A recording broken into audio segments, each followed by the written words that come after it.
All right, well, today I was actually going to council today. So the reason why I was going to council today is because I feel absolutely terrible today. And the reason why is I feel very belligerent and wrathful. So if any one of you want to cross me today, you'll find yourself getting some back today, which might be a bit different, huh? What's been coming up for me is a lot of emotions about humanity not understanding love and things like that, and I've got quite a bit of rage inside of me about all of that. So I'm actually working my way through that I'll be working my way through that over the next few months, I would say it's going to take me. Although that being said, sometimes I get through things quite rapidly if I just allow them to happen freely. So today, my apologies in advance if you find me a little belligerent at times. The other thing I wanted to do today, rather than talk a lot, is to actually give you all the opportunity to ask questions about our first century lives. And when I say our, I would like to introduce you to a friend of mine, Cornelius, and from the first century. So can you stand up, Corny, so everyone can see you? Hi. And Cornelius will be joining me, which he can do now. Okay. And what we would like to do is perhaps allow you to ask any questions you want about our first century lives. Now bear in mind that we're still working through our emotions with regard to our first century lives. So that means, just like when you work through your emotions, do you know when you haven't worked through an emotion yet, you usually don't have the memory yet, and then when you work through the emotion, then you get the memory? Well, that's what it's exactly like for us as well. So when we work through different emotions, we have different memories. So we don't have a complete recall of all of our first century lives. I probably have a fair majority of it now, but Corny's probably about halfway there, I'd say, maybe. Not even that. And so bear that in mind when you're asking these questions. What I would like to do first is to tell you how I met Cornelius. Now? No, in the first century. Okay. You can tell, that now. In the first century, I used to see him in the distance quite a lot, surrounding when I was publicly preaching. Do you want to tell him who I was?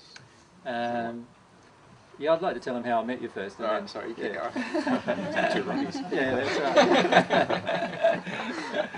right. So what happened was that he would quite often be in the distance because he was a centurion who was an army leader of a Roman legion that was based in Jerusalem. And, well, they're based in Caesarea, but he lived in Jerusalem.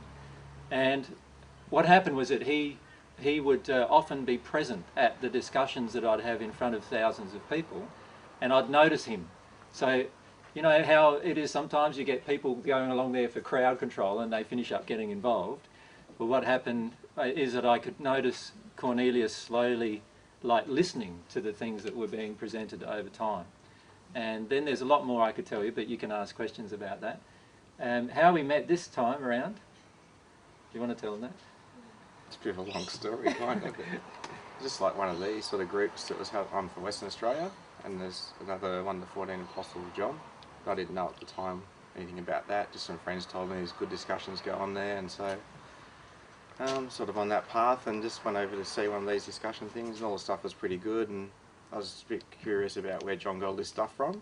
Thought it was quite good, and there's some things I didn't like about it, and so I was asking him about it, and he says from a friend called AJ, so I wanted to see what this AJ guy was about as well. Just want to see where the truth, kept following it back where it come from, the source, and eventually caught up with, did I catch up with you then or not? It wasn't actually the group or something. John had a botanical gardens, he had a function thing on there, and to come around later on there'd be plenty of food if you want to come just help clean up. So I like food, so I went and just helped him clean up. And AJ had actually come from somewhere with Nate and Kate, Luke and Sarah from the first century thing too, which I knew nothing about really as well. I didn't actually at that time, because was sitting around later on, and though John was using both names, Nate and Kate, which is Luke and Sarah, and he kept on swapping their names, and one of the other ladies picked that up. Oh, I didn't. And she asked him what that's about, and explained about reincarnation thing. We thought there was no reincarnation, doesn't happen apparently according to what you're saying. So that brought up some stuff, and then when the ladies asked AJ about, are you reincarnated, and he just sort of smiled and said yes, and she asked, who are you? And he just smiled as he does, and she just answered it for herself, and he just smiled again. And I thought, yeah, another the 16th one this month, another Jesus, yeah, right, okay. I got kind of a bit pissed off at that actually, and just walked off and went to the toilet, come back, and just thinking, I'm out of here. And they went off and had dinner, and I thought, I'm not coming back to this mob again. Then I got quite sort of angry about, like, what's this guy up to, and just thought, so I'd done a lot of emotional work before that, and you end up in quite a vulnerable place, and in that place, people can be exploited. Some people exploit people like that, which is absolutely disgusting. It's just probably it's probably one of the worst things you can do, sort of thing. I just didn't know if that was his job or what. Or it's not his job, but like what he's up to. I just wanted to find out the truth. So I went and saw John, talked about my troubles with him, what was going on, and realised my problems with AJ. So when he came over next time, I caught up with him, spoke to him for about 4 hours, with a pretty much I'm going to catch you out mood. I was asking more questions, and then he was quite honest, which sort of shocked me with all the questions I was asking. I was waiting for answers if I'd catch him on, but he's just been so honest. And in the end, he sort of pointed out a few things for me. I'm not saying him directly, but I realised I didn't have a lot of trust and stuff about things. And he pointed out a movie to watch. It might be good for me, The Notebook, which you probably all watched, and had a lot of reactions out of that. I thought, how do you know that? And I stayed away for quite a while though, but about a couple of months or something.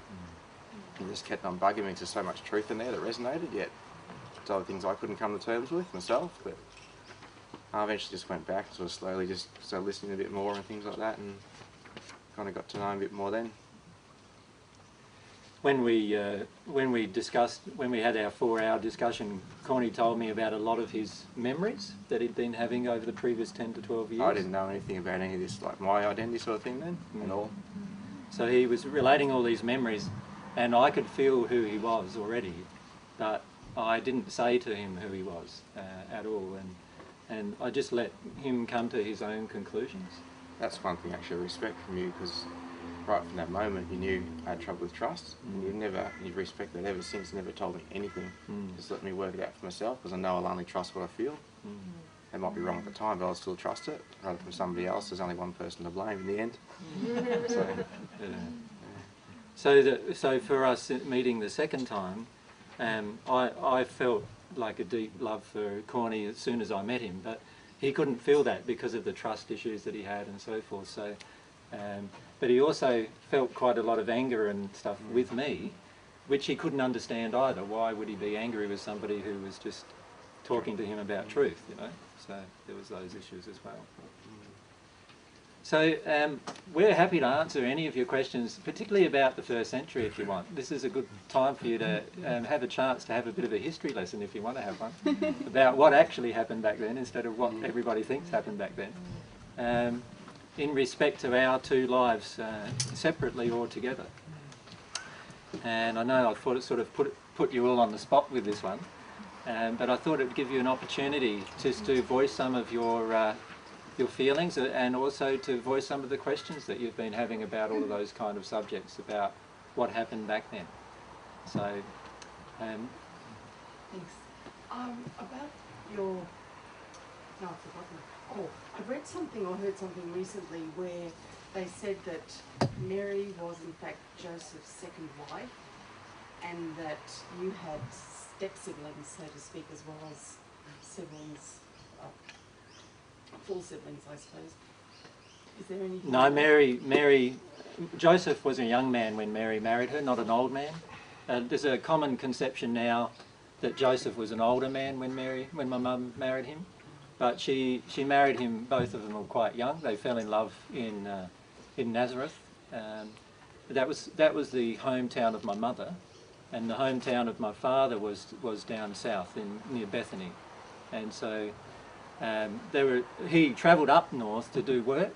He was an artisan, a builder, and they met there and fell in love. And I was the eldest of 8 children altogether. So they weren't my half brothers or half sisters or anything like that. They were my full brothers and sisters. So I had 5 brothers and 2 sisters. Another thing I've heard too was that the marriage between them was under Jewish law. She could be called your birth could have been called a virgin birth because she got pregnant before they were officially married. And other things I've read or seen have said something like that you may have been the result of, Jesus may have been the result of like rape from a Roman officer or something. Yeah, no, none of those things are true. What actually happened was that they got married, and I was the first child that came along about 9 months later. It was common to call a woman who had yet to marry a virgin, and even before she gave birth to the first child, because when you gave birth to your first child, it was then known that you were no longer a virgin, obviously. The reason why there's a lot of things surrounding this virgin birth thing is because they wanted to try and make me into some kind of God-begotten son, and all of that is wrong. That's not exactly what happened. Obviously, Mum and Dad had sex, just like all of you created your children in the same way, and that was the situation for them too, like exactly the same. There was no rape of my mother in the entire time that I was on earth, and so her relationship with my dad was quite strained, particularly after my death, because my father felt lots of guilt, and so he actually went through preaching through Europe, basically the truth through Europe, and he left my mum to do that, and he never returned. He died in England. So. And part of the Bible it says that an angel appeared before Mary and told her she was pregnant. Yeah, that's not the case. Okay. Yeah. And the third... Go on. At the birth that talks about the 3 wise men. Yeah. Was that? That was true. Oh, okay. Yeah, what happened was that there were 3 Chaldean philosophers and astrologers who noticed there were certain astrological events occurring at the time of my birth, and they felt that meant the birth of the Messiah, and they came from Babylon, they went across to the desert to Jerusalem, and finished up tracking me down just after my birth in Bethlehem. And they didn't give any major valuable thing, but they actually talked to my father about why they'd come, and that they felt that I was the Messiah that was foretold in the Bible.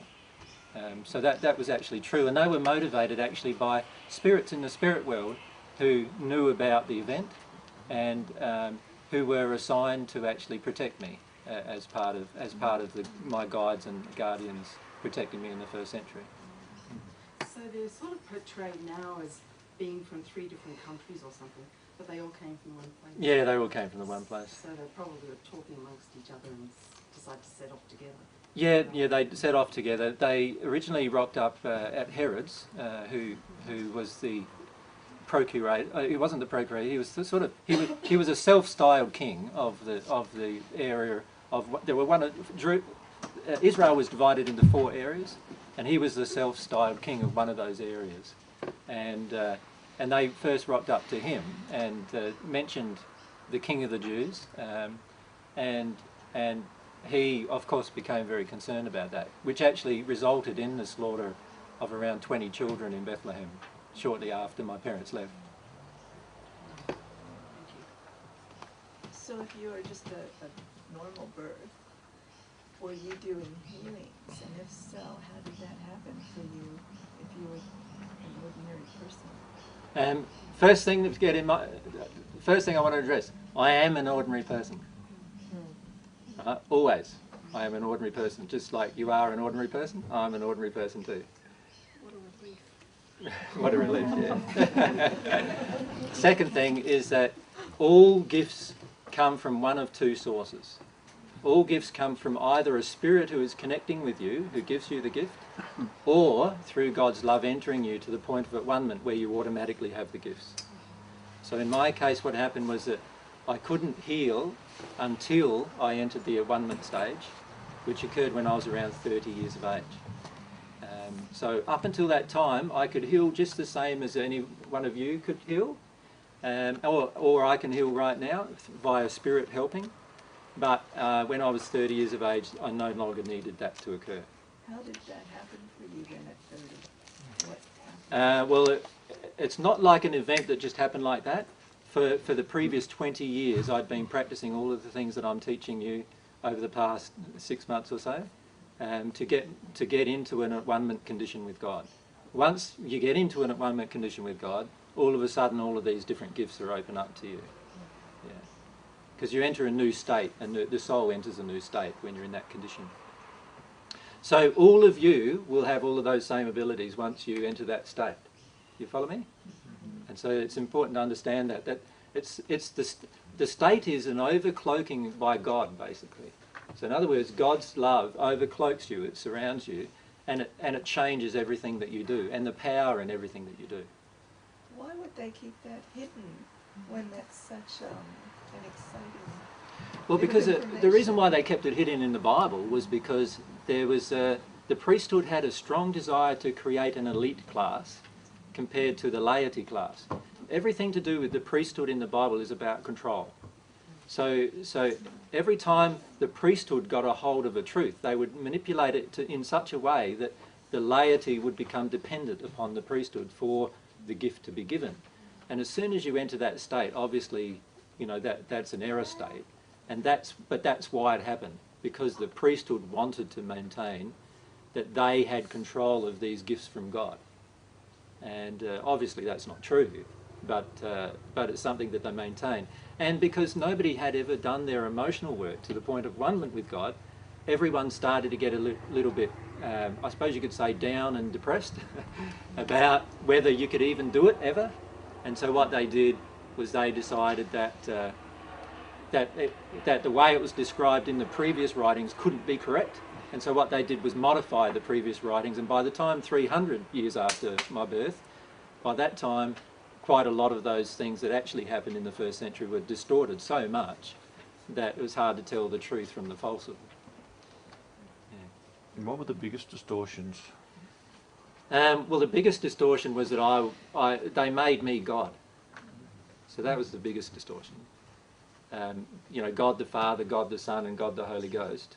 These three are one is the major distortion that occurred at 300 or 325 it was. But the reason why they did that was because they wanted to try and understand why I had these gifts that nobody else had had.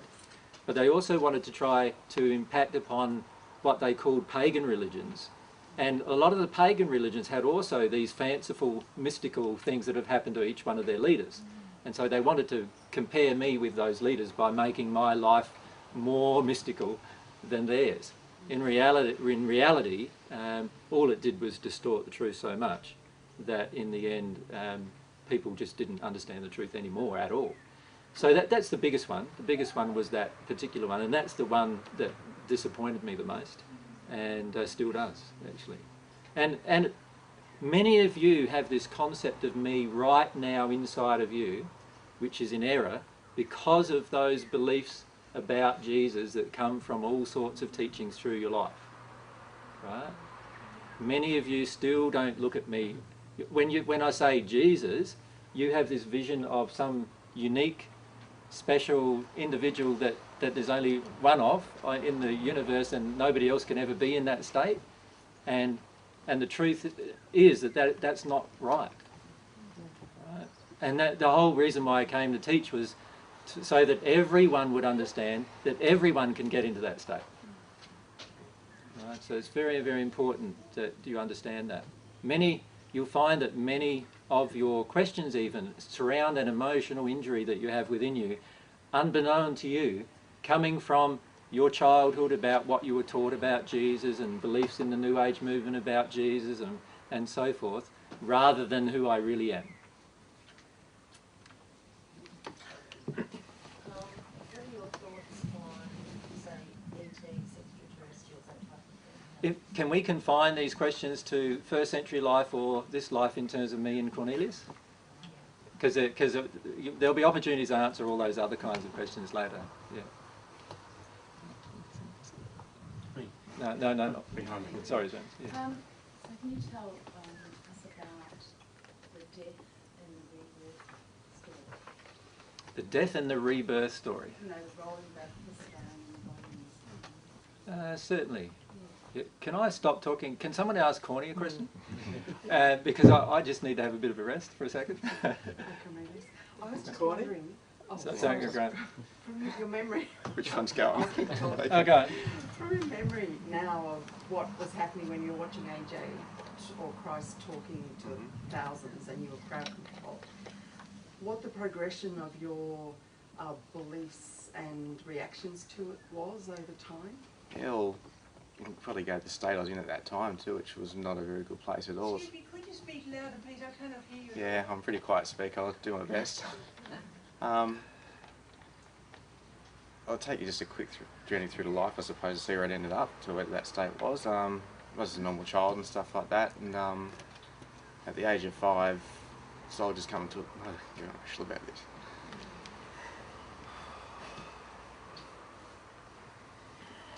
So were you actually from the area? No, I was in... Just let him answer the question. Oh, I was taken by soldiers at the age of 5 and for the Roman forces then. I was born in Sicily, and that's where I was taken on that island there, and just pretty much...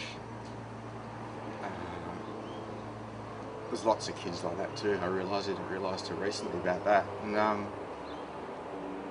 they just pretty much detuned you emotionally, raped and beaten, and just all that sort of stuff, you know, typical soldiers, things they do to people just to make them dehumanise them, I suppose. And then just had this big loss of love from my mother and family and stuff, and just kept on hoping that someone would come and take me home. And that never happened. And then just sort of hold on to hope, and then it just, to me it felt like it was a rock, the only rock I had to hold myself together, and that slowly wore away to like a stone, then just a pebble, and just in some moment just all realised it's never ever going to happen, and just everything fell apart and just succumbed to where I had to be. But there was a lot of rage and anger inside me towards my mum particularly, but also towards all the soldiers, towards everybody really, and so I became a pretty nasty person. Forwarded off to that time, when I saw this guy standing around talking, it just started to, just this small glimmer of hope was still left in my heart about love. There's still a concept, mate, I just thought it was all bullshit. It's just a bullshit concept. It's just a lie, it's just a total lie. But then when I heard him speaking, it just started to resonate with something in me, I didn't know what, and just go away my own little times when I had time to myself, usually sleep time I suppose, and just like some things would come up, was starting to stir things, and I didn't understand it, and to go and sort of hear him more, and just started stirring a lot of stuff up inside of me, and realising, you know, everything that's happened I suppose, and what I've become. Because I wasn't a nice person at all either. I'd kill people, innocent people, rape people as well, hurt children, all from the anger that was like, I obviously didn't know how to deal with it, and just had such rage at the world. Didn't want any, if I couldn't be happy, no one could be happy. It's not possible, it's not real. And I've actually had some spirits come back now that I start to accept my identity a bit more, and had a sense about them. They've come and, like, one of them is really still angry with me, still in a bad spot 2,000 years ago. There's a lady as well that I raped back then. She was still in a bad state, but she's doing pretty good now after talking and stuff. But yeah, so just after seeing him, I suppose, it started to stir things up and started to change me a little bit inside. Started looking at my emotional side, I suppose, again. It was still just, it was pretty much a flame gone out, but it was just a little spark left on the wick that come up again. The Roman army used to take children from their parents who they felt would have good genetic stock at a very, very young age, and basically beat them and rape them and do all sorts of things to just dehumanise them into just a fighting machine. And that was basically Corny's upbringing, if you like, from the age of 5 onwards. So about what age were you when you first saw a Christ and the Word was doing the crowd control? This dude? Yeah. What age were you when you first... It's been like there's time in Syria for a while in the Balkans, and come down to Caesarea, just political stuff going on, which brought a lot of troops into Jerusalem. They usually had auxiliary troops that didn't need proper forces there, so there's some political stuff going on that required them. And from Syria, it's somewhere like, I don't know for sure, I don't really care about ages, but it would have been around probably in the low 30s, so I died at 34. Yeah. Obviously some experience if you were in the position you were in. Yeah, because it was only from Syria that's when I became an optio, which is a sergeant, and then from not long after that became a centurion. Corny was a huge man, like he was 6'4" and even more solid than he is now, and had these huge hands. I just remember his hands a lot from... I remember yours too.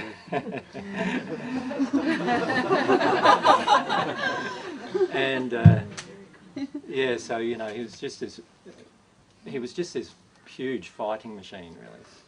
He would have been standing a foot taller than anybody at the back of the crowd. Well, back then too, people were generally a lot shorter than they are now. Yeah. So to be 6'4" back then was like you were a giant, you know. And yeah, just you know, he was bigger than 2 ordinary men. And but muscle. Corny, can you tell us something about your conversion process or your decision to teach and afterwards? Teach? I didn't teach anybody. Teach? Nah. Did you make any decision after your experiences with Jesus that?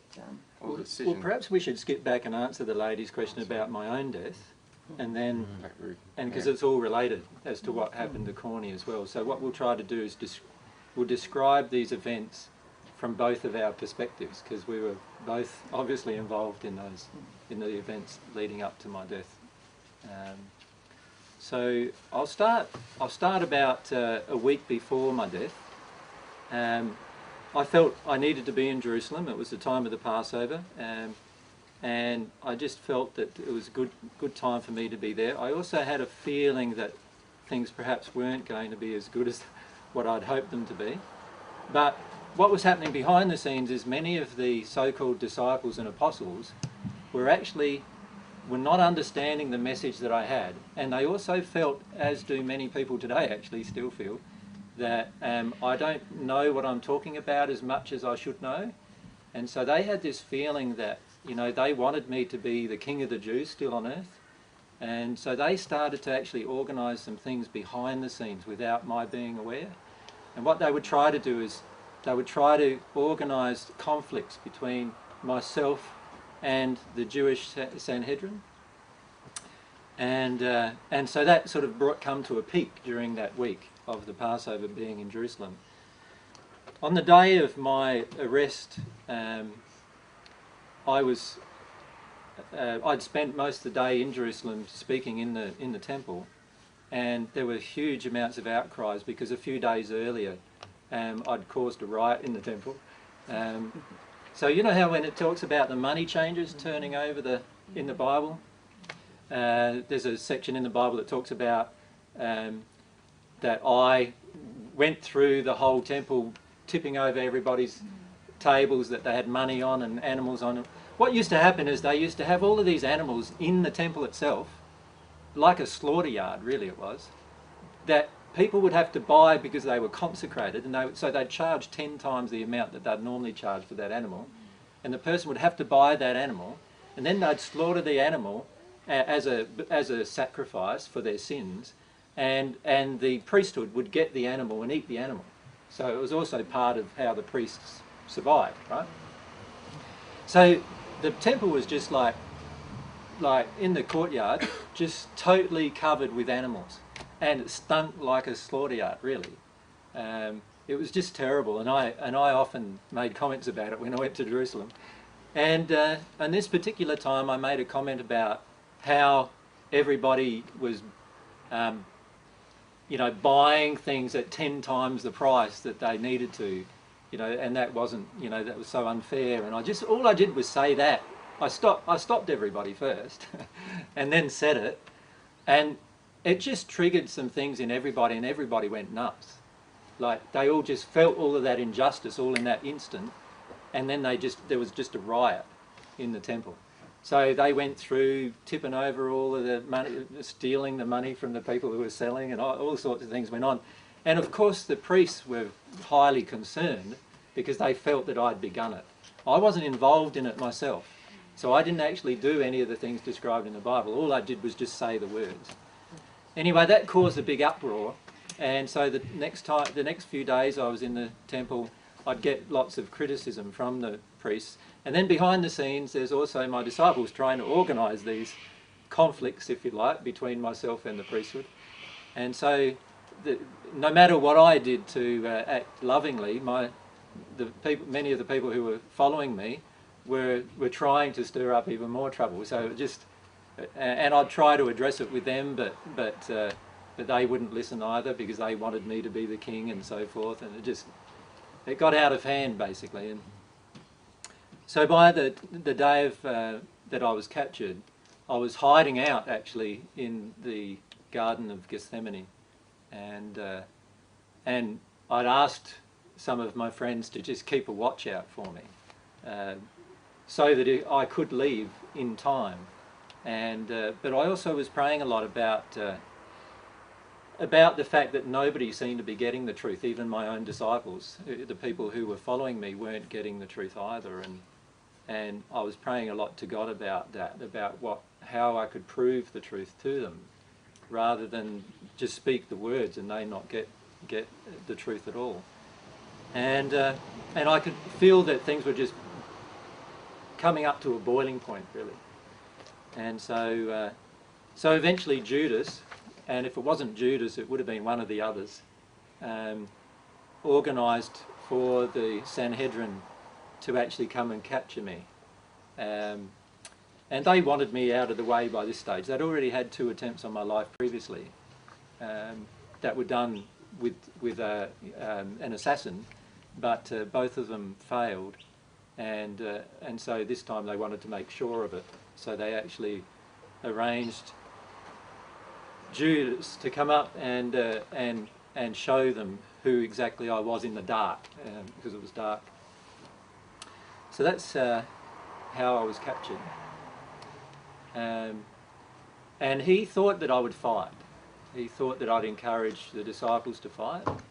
So he thought that the way he thought was that he was encouraging an uprising, that I would then eventually take my full control as the leader and everything would be fine. That's how he thought. He didn't realise that no matter how much I said to him the opposite, he didn't realise that wasn't going to be what I would do.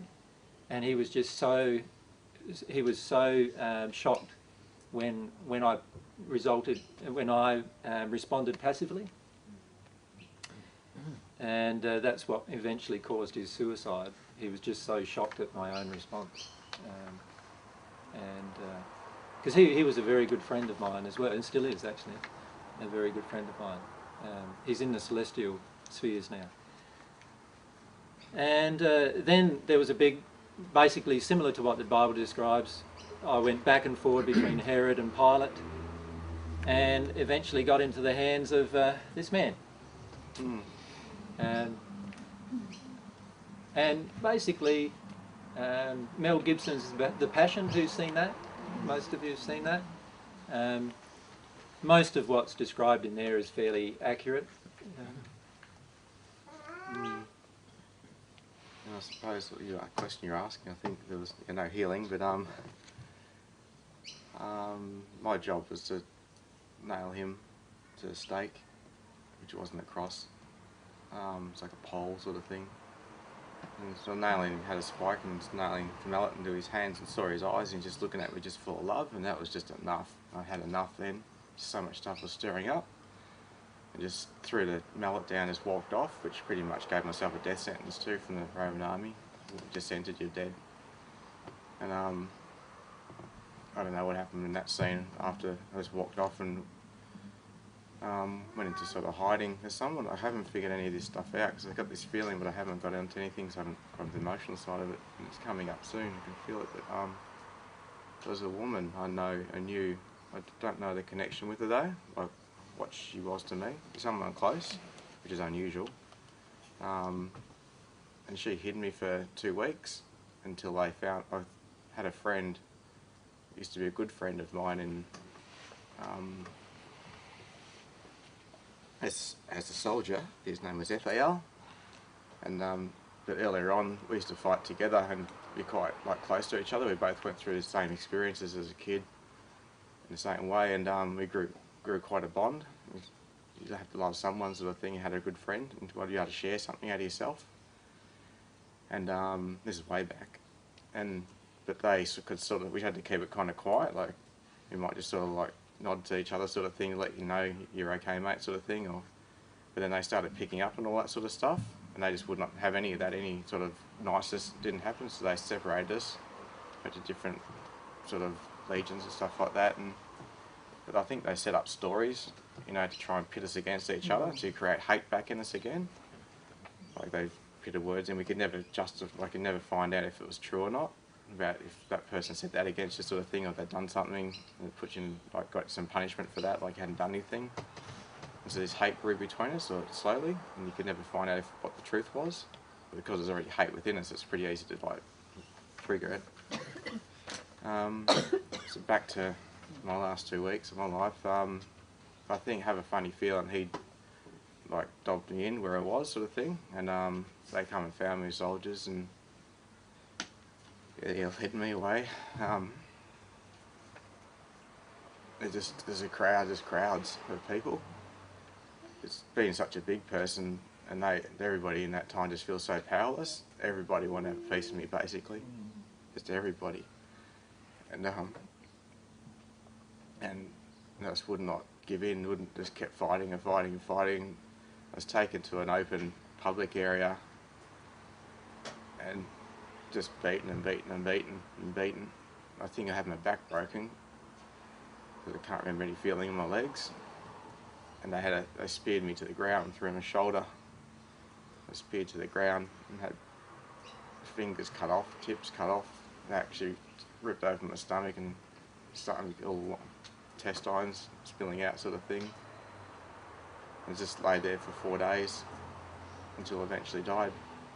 But I remember the last thing I saw, the last thing I remember in my body too, was my breath. Just all I had just told me I was still alive. And you could just hear the last breath just eventually was it gone. But I remember the saddest, or sad for me, because the last thing I saw was my mother's eyes in the crowd.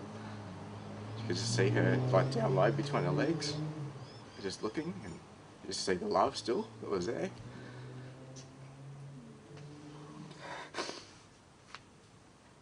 So from the start of my life to the end, the rest of my term was just a lot of bullshit. Love was actually real. It took that long to find it out. And I just thought it was all fake, just a lie. It was all the stuff that happened to me told me it was. I just believed everything that happened. And the same thing too when I passed in the spirit world, after hearing what Jesus was talking about, to everybody, had this belief that you go to a place of heaven, and it was just another load of crap. We got to some place that was really horrible, just full of darkness and just cold, and there's no one around. I think because I didn't want anybody around, and just in a heap for about, I think it was roughly 70 years or something, just lying on the ground curled up, and just didn't want to be around anybody, just hated everybody, hated the world. Just went to a place because of the things I'd done that were it's not a very nice place. And it took that long. It took so long until I eventually wanted to face some of the stuff. And I remember somebody coming up, I'm not sure who it was, I think it was a guide that I had during my whole life. And they just come down to help me up, just took my hand and just sat up on my knees and just wanted to listen at last. Just surrendered after fighting, and I was still fighting in the spirit world. Just fighting against everything I felt, fighting against all things that happened, not letting it come in emotionally. When that time changed or I wanted to feel it, that's when things started to move again.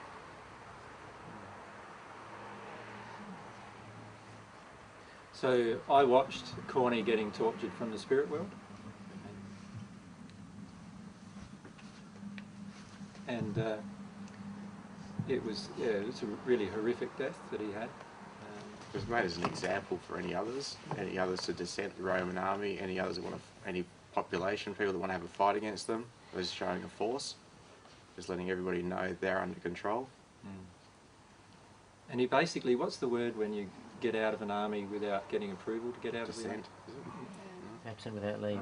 AWOL. No, there's another word. Deserter. Deserter, yeah. So he was treated as a deserter. Yeah.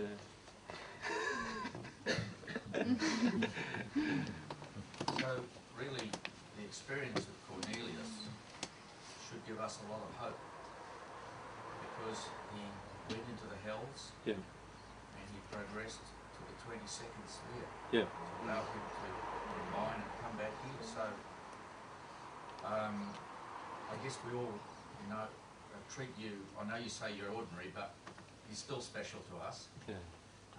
Whereas Cornelius is a stranger to most of us, I guess. Yeah. And it's just a wonderful feeling that listening to your early history, it gives me a lot of hope. Well, it is for everybody, because there's so many people who have had horrible lives and stuff, and but a lot of that stuff, when you, in my life there was love at the start, and there was actually love was real at the end. That's what I found out. That's right at the end, and just all that crap in between was nothing I could enjoy because I didn't know the truth. But he passed into the hells because of all of the terrible things that he'd done in his life, and had to work through all of those things emotionally. And he was the, I think his soul pair was the 4th soul pair to enter the 22nd sphere state. So after coming from that kind of a background on the earth, being the 4th soul pair to enter the 22nd sphere state, you could see his strong desire for love, once he connected with all of that. And and that's a very unique experience. Of all the 14 that have returned, Cornelius has probably had one of the most unique experiences of all the 14 who have returned, in the sense that of all the 14 who have returned, many of the 14 entered the hells when they passed, but only for very brief periods of time. And so, it was his experience is probably, he had the worst experience in the hells that all of the 14 have experienced. Just What understanding do you have of the BC and the AD, like of the 33 years that apparently you lived with the man? I actually lived 35 years, yeah, but everyone thinks I lived 33. As for BC and AD, they basically just calculated when they felt I must have been born. It was a bit out, actually. I was born in 5 BC. So Just when it says like BC and then it goes AD, it's got no explanation of the 35 years at all. No. If you can understand what I mean. Yeah. I was hoping you had some sort of explanation about that. No, I don't know why the historians chose to do what they did. I know they based it around my existence on Earth and when I was meant to have been born, but as to why they've miscalculated my birth, it was due to different spirit channeling that was coming through, and if they channeled some information, they would have got the timing right. But unfortunately, what's happened is that they've tried to come up with intellectual arguments about when I must have been born, and so that makes it a bit more difficult for them to understand the truth. Yeah. Corny, is your soulmate here on Earth? I guess so, but I never met my soulmate in the 1st century. It wasn't probably till, I think it's roughly the 5th sphere that I met her. I have no idea who she is at the moment, and with my injuries I don't even want to go near it. I need to still deal with some women issues and some men issues and some lot issues and all that sort of stuff, yeah. Just don't think it'd be very productive right now for her if I met her.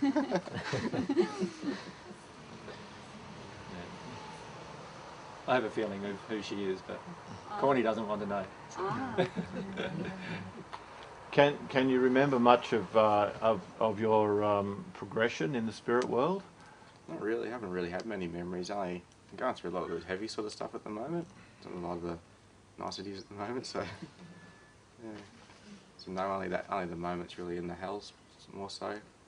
I've been trying to work out all my dreams. Like haven't worked them out exactly. All my dreams are in darkness, like twilighting. Those for years. I still don't really understand those either.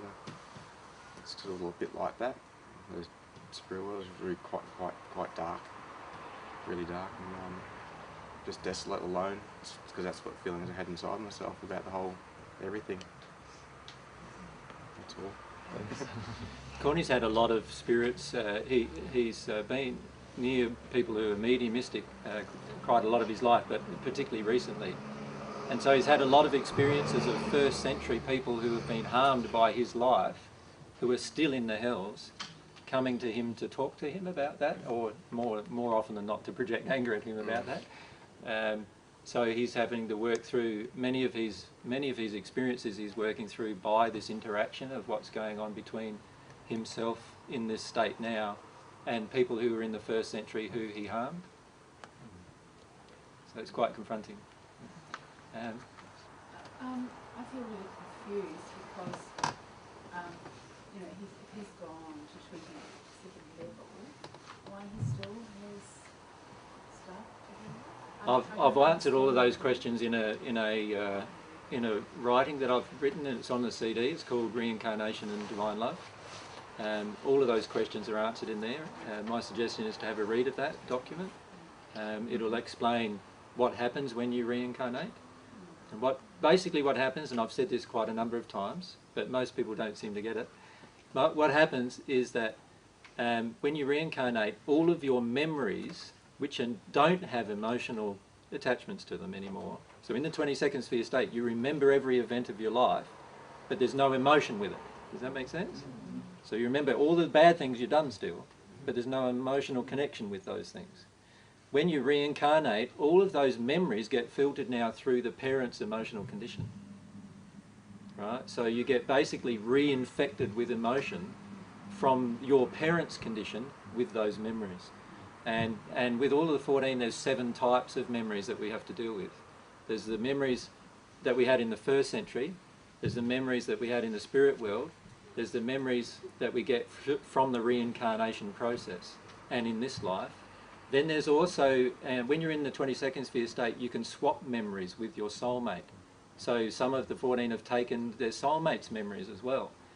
So you've got your soulmate's experience in the first century, the soulmate experience in the spirit world, and the soulmate experience in the reincarnation state. And you've got all of these emotions to work through. So we've got 6 or 7 times the amounts of emotions that you would have to work through. Then if you multiply that by 2,000 years of life, that'll give you an idea of how much emotion all of the 14 have to deal with. So it's quite a lot. And so that's why it takes a lot of really strong dedication on the part of someone who's one of the 14 to actually work through their emotions. And it also takes a long time to work through those emotions, obviously. So it's really important to understand, well, it's not really important for you, it's really important that the 14 understand that when they're working through their emotional condition. Yeah. With the parental emotions that we pick up when we come through, how far back do they go? Is that sort of back into eons of time? Generational, yeah. So it goes back. So great-grandparents, parents, or, you know, and so forth, all the way through, all have an emotional impact on you of all of their unresolved emotion. And it's unimportant where it came from, it's unimportant where it came from, it's just important to let it go so you don't infect the next generation. The buck stops here. Yeah.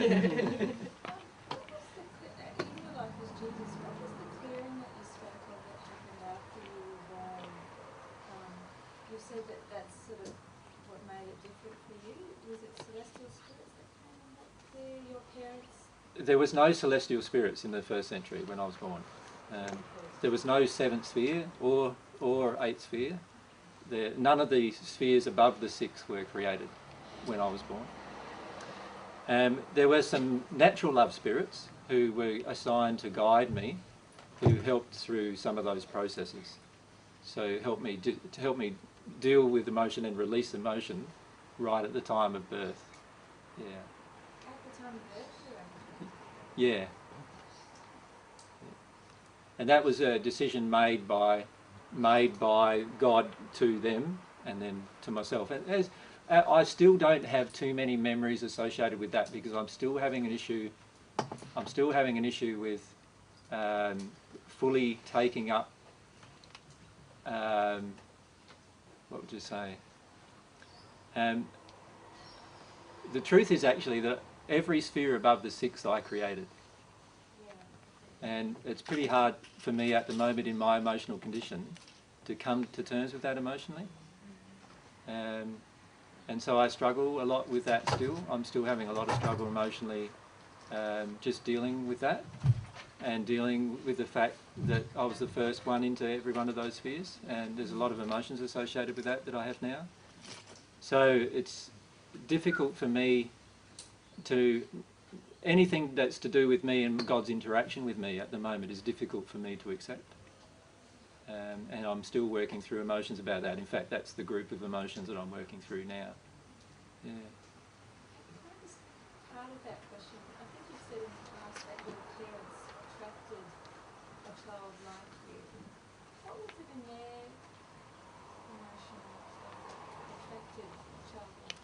My father had a really deep passion for the Messiah, and so did my mother. They both had very strong feelings that the Messiah would come in their generation, and they had really strong emotions about that, about them wanting to be a part of whatever would happen. So they had some really strong emotions about that happened through their life because of their education and because of their emotional state. And so by the time, like, I was attracted to their life because of their strong longing for that to occur. Yeah. I just might be a question. You just said that you believe you were always intended to be the Messiah, or could the Messiah have ended up being someone else? My feelings are the Messiah could have ended up being someone else. That's not what I'm getting told from my spirit friends. So me and my spirit friends have some disagreement about this issue, and it's because of the emotions that I'm struggling to face about the issue. I do know that inside of me, I've just had this strong longing for truth above everything else, and also a strong longing for God above everything else. And those two longings, sort of, I suppose you could say, at the soul level, I just desire that more than anything. And so that passion created my getting in the condition to be the first person to enter this at-one-ment state with God. And obviously once you enter the at-one-ment state with God, then God can channel truths through you, which then assists everyone else around you to become into that same condition. As to why God selected me and all of those kind of things, or whether I selected myself in the sense of my passions and longings selected me, I'm still out on those. The jury's still out on those issues for me emotionally. I know what I'm being told, but I don't always agree with it here, you know. So there's still a lot of things for me to accept emotionally about those things. Hi AJ. I would like to understand about the role of women, particularly women being subjugated and in the first century, and perhaps even from Eve down, and understand why it's called history, his story, and there's no her story. Yeah. I would like to answer a lot of those questions perhaps another time, because you could almost spend an entire afternoon on those questions alone, and in fact I would like to actually spend a lot more time than that on those questions. Just briefly though, in the first century, one of the first things I noticed was how women were being treated, and so in terms of my own treatment, to become at one with God, you need to treat everybody impartially, which means that if you're a male, you need to treat men and women identically. without partiality.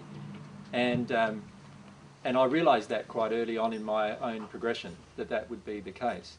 And so I spent a lot of time in the first century trying to address issues with women, which is the reason why more of the followers were women than men. But unfortunately, many of the men followers still had a lot of the emotions against women that they retained after my passing. And so they became very dominant. I actually wanted Mary Magdalene to sort of be the person who led the progression. She was the most developed person on earth aside from myself when I died. But none of the male disciples would have a bar of that. And so things pretty rapidly degraded for women even in the Christian movement because of that. In terms of why it happened from Adam and Eve stage, I can answer that at a different time. There are very good reasons. When I say very good reasons, they're not justifiable, but there's reasons why that happens. When you walk away from God, what actually happens inside of you as a male and what happens inside of you as a female, and how those interactions occur and what actually happens. That I could spend a lot of hours describing that to you, but it's not. I thought with this opportunity with Corny being over, that we could ask more questions surrounding our lives. Yeah. Can you talk about the transfiguration on the cross, on the stake? What was happening for you emotionally? The transfiguration was an event that happened 3.5 years before I died. And what happened there was that I had 3 disciples with me, John, Peter and James, and those 3 came up to a mountain with me, and for the first time 2 spirits had entered the celestial sphere state. This was after I'd entered the celestial sphere state. Moses and Elisha had entered the celestial sphere state. And what the transfiguration was about was to display to people on earth, but also to people in the spirit world, that this new spiritual condition was available to them, of divine love entering the soul to one with God. And so Moses and Elisha, displayed as spirits what it was meant to be at one with God, and I displayed as a person on earth what it meant to be at one with God. Which is the reason why all of our bodies all brightened up, and we displayed our normal condition in that state. So when you're in a normal state spiritually, you detune your state to suit the surroundings. But once you're in a one-minute state with God, you can actually have all of the energy from God passing through you and actually show that to everyone around you as well. And I did that just to 3 of the disciples, but the 2 spirits, Moses and Elisha, did it to the spirit world, demonstrating that condition. So when you were on the stake and people were looking at you, how it says in the Bible, that was happening then, and people Yeah, it wasn't happening then. Okay. Yeah, no, that was from anybody looking at me on the stake would have just thought that I'm a normal person. Aside from, as Corny noticed, the amount of love that I was coming out of my feelings, they would have just felt me to be a normal person to look at, who was dying on a stake. And what was happening for you emotionally? Like, did you still feel the connection and that this was evolving as it needed to? Yeah. Yep. Well, when you're in a at one-minute condition, God's love doesn't leave you for any event as long as you just keep staying open to your emotional condition. And so, the entire time I was on the stake and the time I was tortured before then as well, I could maintain that connection with God. But I felt a lot of physical pain, but it was nowhere near the pain that a normal person would have felt in that particular situation. So this is what sort of is a bit strange for me when people glorify the crucifixion, because in the end, like, you know how a lot of Christians say, oh, he had a terrible death, and actually my death, of all of the 14 who have returned, my death was probably the easiest. In terms of dealing with it emotionally now, it's probably one of the hardest. I've had probably the hardest experiences, but because I've had the torture events of my soulmate to deal with as well. That's one of the memories I brought back with me. I've had her rape and abuse issues inside of me as well to deal with, as well as some torture events that happened when I was 20 years of age, and also 17, 20, and also when I died. So there's been quite a lot of emotion within me to deal with about torture and rape and abuse and all of those kind of things. So in terms of dealing with it now, my emotion's difficult, but in terms of the experience itself then, it was probably one of the easiest experiences compared to what the others have, because they were not in an at-one-ment condition with God when they passed. Far from it, yeah. In the Bible it says that you died for the sins of the world. Is that correct? No. No. No. And that the sky came over black and you said, "My God, why Have you hast thou forsaken me?" me?" No, I didn't say that either. No. So what was I that feel all- like that now, though. It's interesting that many of these things I've meant to have said then, I've had feelings to process about now, but the truth is I didn't say that then. I didn't feel like God had forsaken me. There was a storm that day, but it wasn't because of any supernatural event. And I certainly didn't die for anyone's sins, because every single sin you create, you will have to pay for. Has any of you seen that? Like, yes. Okay. Yeah. I'll just answer the question though. The truth is that what happened shortly after my passing is that many of the people who were following up afterwards couldn't understand how I'd gotten into it in a one-ment condition. Does that make sense? So what they did was they decided to come up with different theories and philosophies about that. And they made me God's son, but God the Son. And then they made me this person who pays for everybody's sins. And what happened was that it was a very Pauline, when I say Pauline, the Apostle Paul, who wrote 13 different books of the Bible, came up with a lot of theories that linked early Jewish teachings with Christianity. And the early Jewish teachings were all about sacrifice for sins, blood being spilled for a sin. And so what he did was he linked that up with my blood being spilled for the sins of the world. None of that's true, of course, because if it was true, there'd be no one in the hells at all, because everyone would have already have paid all those sins. So none of that is true, but From that moment in history, that everybody just be yeah. out of sin. You think they'd document that? Yeah. It's obvious. Because Christians say Logical. that, unless you actually believe in Jesus, you can't go to heaven. Right? Well, there is a truth in some of this, unfortunately, for all of you to hear this. There is a truth that you'll recognise in the 6th or 7th sphere of your own progression, where you'll realise that God has the right to choose his messenger, of who his messenger of truth is going to be. And if you recognise that messenger of truth yourself and listen to the truths that that messenger of truth gives you, then obviously your own salvation works out. If you decide to not listen to that messenger of truth, then you will never enter the 8th sphere. So that is a truth. But it's not I paying for anyone's sins. It's just that the truths that my Father has given me, and which my Father will give you as you enter these, into these new emotional states, mean that there was obviously someone who got to that state first, and that person has helped the rest of humanity get into that state as well. So, from that perspective, that's why in the 1st century I called myself the way, the truth and the life, and that hasn't changed. So at some point, I know many of you have a real struggle understanding sometimes what I'm talking about and understanding what I mean when I say I'm Jesus. And I am the person Jesus, not a reincarnation of Jesus or any of those things. I am reincarnated, obviously, but I am the soul. The soul hasn't changed.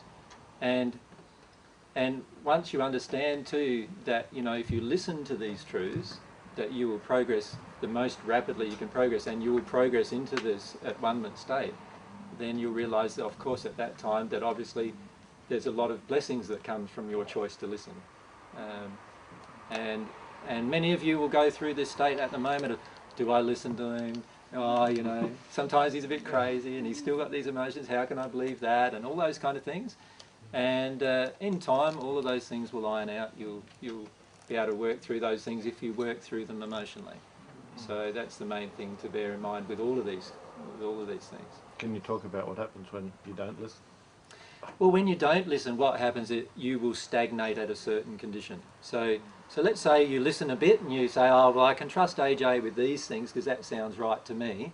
You'll find you'll get progress to a certain spiritual condition, but then you won't progress further until you can accept those other truths. And that's what just happens with everyone. And I know it's hard. In the end, you're not listening to me. You're choosing to listen to God. But the things that I'm teaching you are how to listen to God, how to actually do these things, how to progress in this way. Yeah. Somebody over here. Yeah. Yeah. I just want to know how you feel when it comes to Easter and Christmas. Very uncomfortable.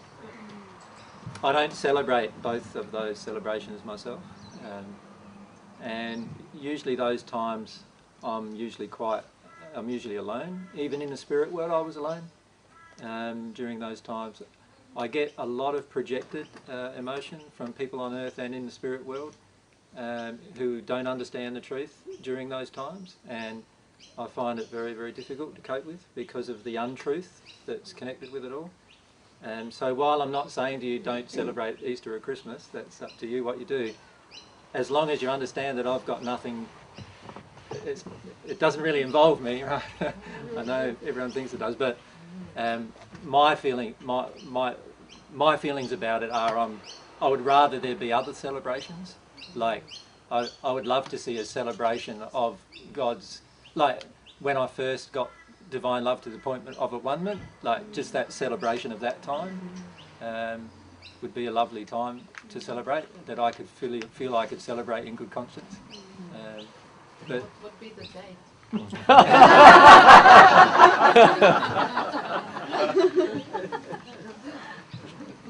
Ironically, it's very close to my birth date now, the date that which is March the 10th. So when exactly was that in your lifetime? I was 31. And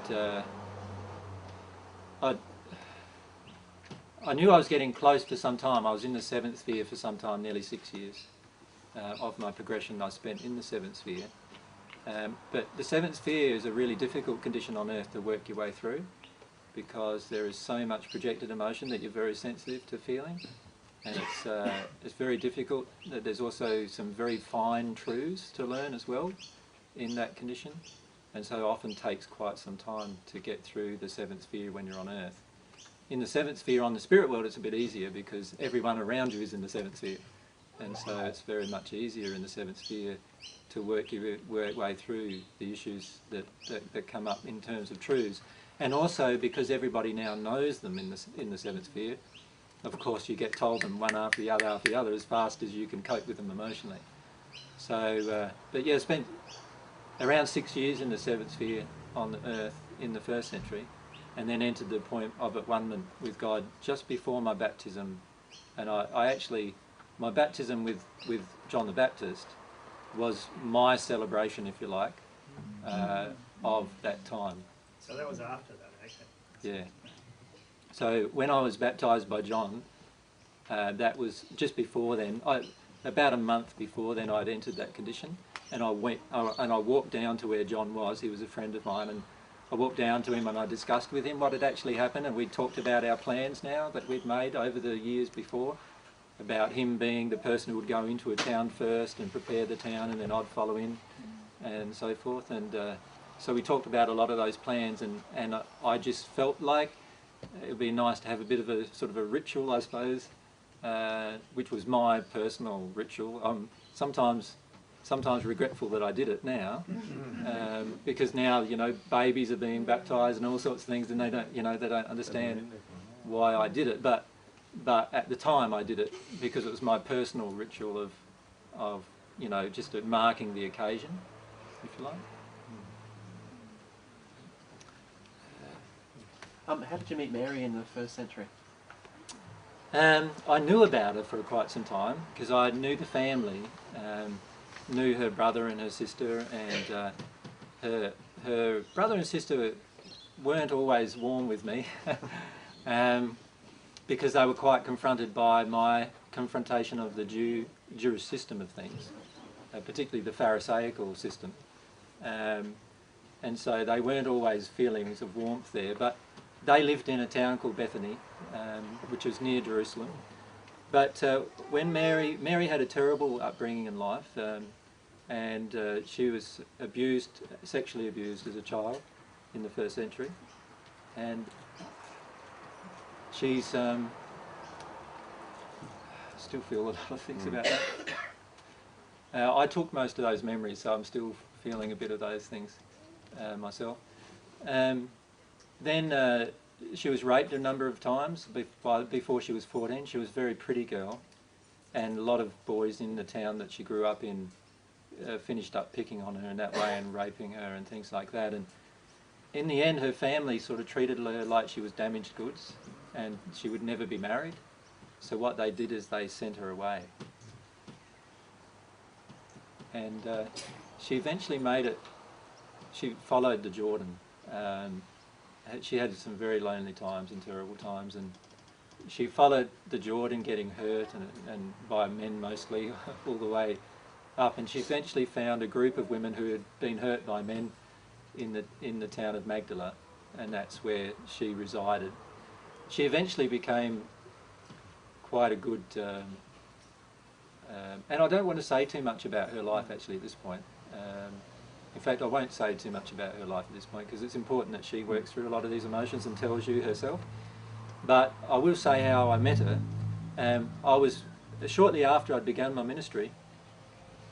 I went to Magdala, and we were greeted out the front of the town because by then it was known that I had healed some people in other towns, and we were greeted in front of town by a group of women that she had organised to greet us. And they looked after us in terms of, you know, meals and all those kind of things. By this stage, she had quite a lot of money because she'd had a benefactor who she was living with die, and he provided lots of money. He loved her and provided lots of money to her, so she had lots of money to spend on things like that. So she actually had by this stage organised for these women who were harmed to be looked after, and they all greeted us. And that's where I met her. Yeah. So I knew straight away she was my soulmate. She didn't know I was.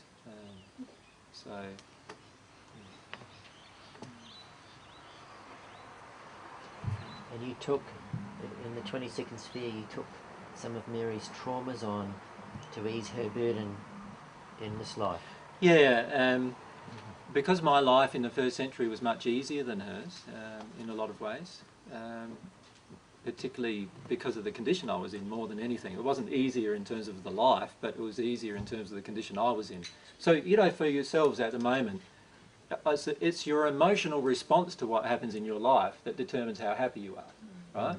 So if you have all of these different emotions within you, you know, of trauma and all these things happening inside of you, then obviously when a certain event happens, it can be very traumatic, and yet if that same event happens for another person, they can hardly even notice it, right?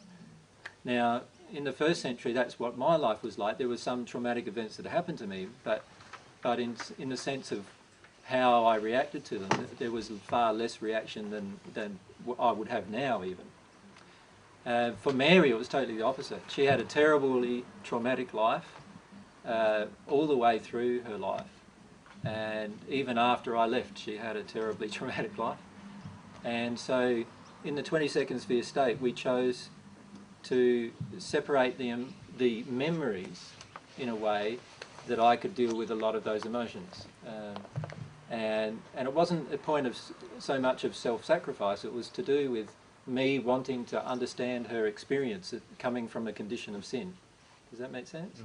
So I chose to take pretty much most of the emotions of the childhood abuse, all of those emotions, and all of the rape-based emotions up until the age of 14, and there were also some traumatic events that I'm still working my way through now about her death that I took as well. So, but she's still got a fair bit on her plate. So.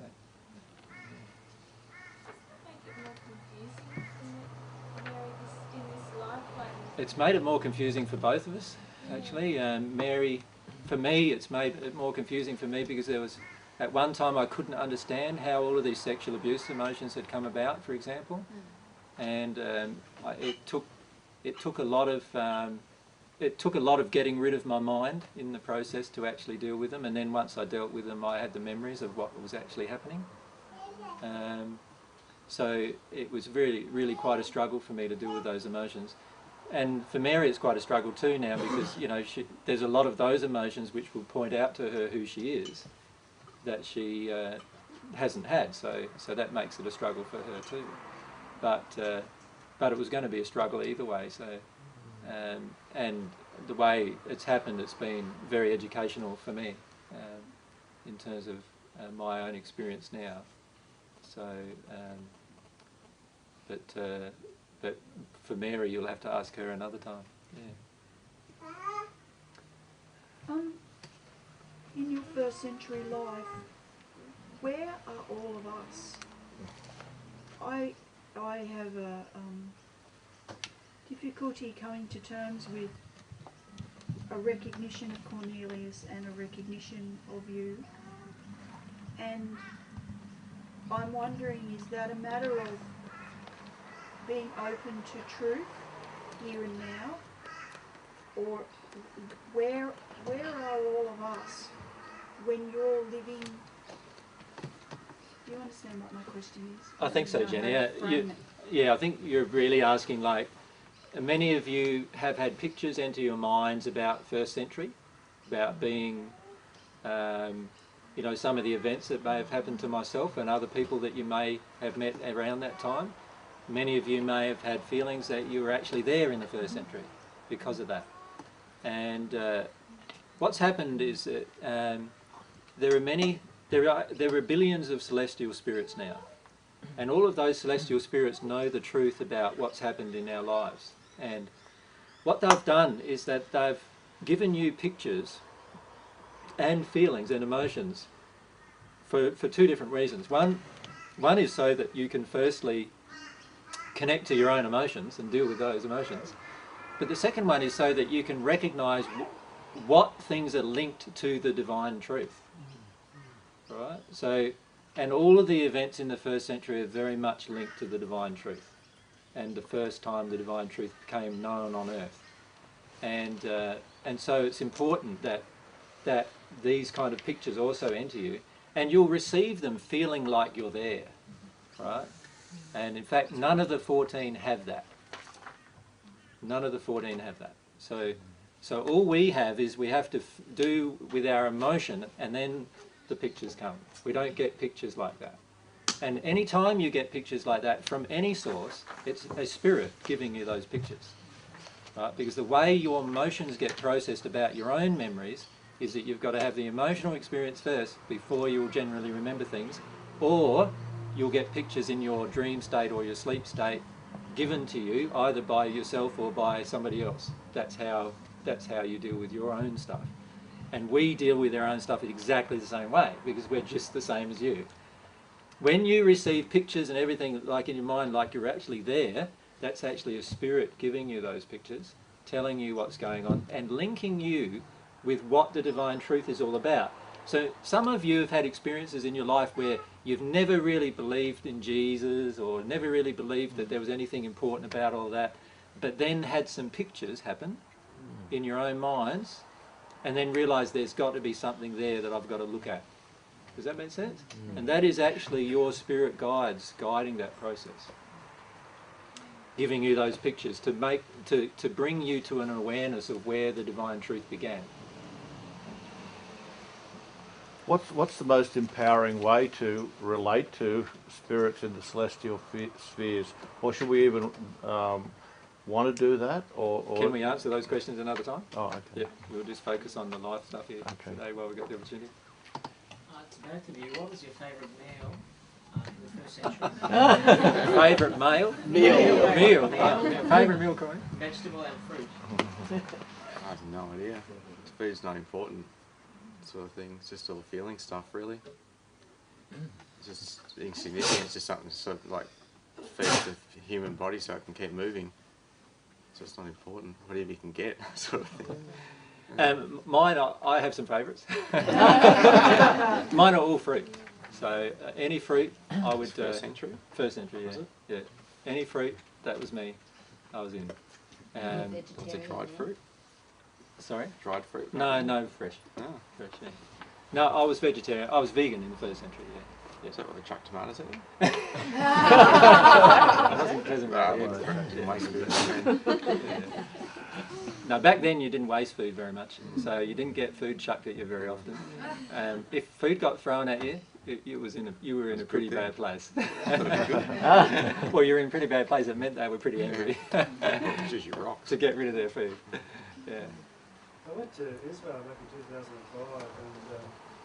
and I met a nun there, and she was convinced that the Last Supper occurred in the room under her church, or the church that she was at. And I always see the pictures of the Last Supper being like this vast room with a huge table.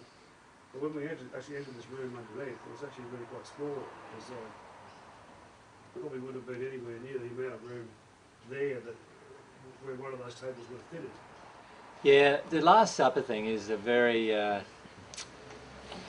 can you imagine, like, I'm just getting together with my mates, having a meal, and there's women there too, obviously, like, the men and women are all there. My soulmate's there. We're just getting together having a meal, right, in somebody's house. That's all that happened. And I had some feelings about Judas's actions, you know, that he was being duplicitous with me. But I didn't say much about that. I noticed he left part way through the meal. But honestly, when there's 20 or 30 people in a room, you don't notice who comes and goes and where they might be going, do you? Like, you know, you don't. They could be going to the toilet for all you know, right? And although I knew that he was probably going somewhere else, I didn't say much about it, and I didn't think too much about it either. I was just enjoying a lot of times with my friends. Really, that's all I was doing. We were in a hiding because it was a little. Things were a little topsy-turvy, shall we say, with regard to the Jewish Sanhedrin's response to my being in Jerusalem at the time.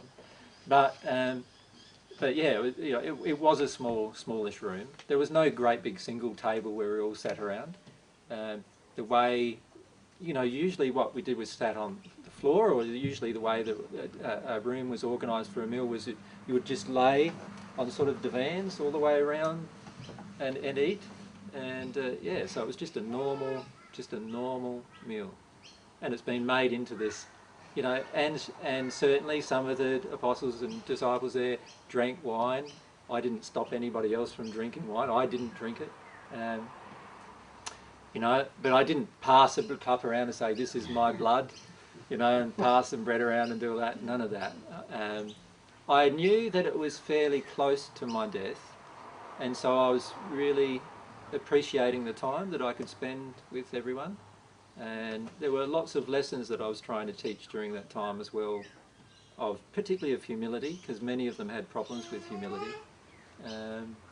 So I was trying to teach a lot of those lessons, and I took the opportunity at that time to teach some lessons as well. But my soulmate was there, along with many other women too. So it wasn't just all men or anything like that. That whole area there, and even the walk down to the Church of the Holy Sepulchre. Was that the actual site? Are you saying that's the actual site as well? I haven't been to Jerusalem since, so I can't tell you. When I go, I'll be able to. I'll know where it is and where the sites are, but I haven't actually been there. It's meant to have been like the real Stations of the Cross. That's supposed to be the main one. Yeah. You know, I can remember it as it was then in my pictures, like as it was 2,000 years ago. Obviously, it's very different now. I'll have it when I go there. I have some feelings about everything, about where everything occurred. But and at some point in the future, I think I would like to go for that reason. But yeah, I can more just feel the pictures in my own mind about what happened 2,000 years ago than actually where it is now, if that makes sense. Yeah. Just a question for Cornelius. When you came through in this life, like, were you a little bit sort of bitter and twisted while you were growing up and just didn't know why, or like, did you carry through some of that anger and that without actually realising what it was until you started happening now? Coming to this life, I just could say I was shit scared. The whole time, just being scared as a kid. I was scared of everything, scared of people, just untrusting, really afraid of my parents ever, like if you had to move anywhere, afraid of just like change. I just wanted like security, more so I suppose. Afraid of going to different states even, like out of my comfort zone sort of thing. That's about it really. I have dreams of being going down like a tunnel sort of thing all the time. I get really, really scared, never get to the bottom of it. I don't know if that's birth or not, I haven't worked that out yet, and just scared. But I know, you mean like my parents' emotions and stuff when you come in, or I was just from curious, memories? like, yeah, when you, because obviously you were saying that you were pretty bitter and twisted Yeah. in the first life, and I just was curious how much of that you fought through without realising. I mean, obviously now you're working through that, and you sort of recognise where it's coming from, but... Yeah, it depends on my parents' emotions though too when I come in. Imagine if I had a quite violent father, had lots of raging and bad anger to bring up all those, to energise all those memories basically. Yeah, so a lot of those haven't, Dad's not like that at all. He's quite a very loving man. Yeah, so it's been quite good in that way. Actually, a lot of the thing that touches me most, or the most emotional thing that sort of triggers me is just kindness. If anybody's kind to me, just blows me away and start crying straight away once I let it sink in. I don't often let that sink in though. Just never ever had that, not last time, so because all those memories are coming up, that's coming on more and more. Actually now, in this life, I've always wondered why I was never really close to my family. Like, I am, like, but I'm not, sort of thing. You know, they're always loving, they're great people and everything, but I don't have a feeling to be around them. I actually have a feeling to be, well, they're in Melbourne, I'm in Western Australia. Can't get much further. And but that wasn't a choice I made, like, intellectually or anything. Just always wondered. I felt kind of bad when I was growing up at school and people would tell you about their parents are divorced, and I sort of felt unappreciative because they were really good parents and upbringing and stuff like that, yet I didn't appreciate it, didn't feel like, and I felt bad for not appreciating it, but I could never understand why. Whereas they didn't have it and they wanted it, but I thought, geez, I'm a selfish bastard or something like that, or I just couldn't work out why.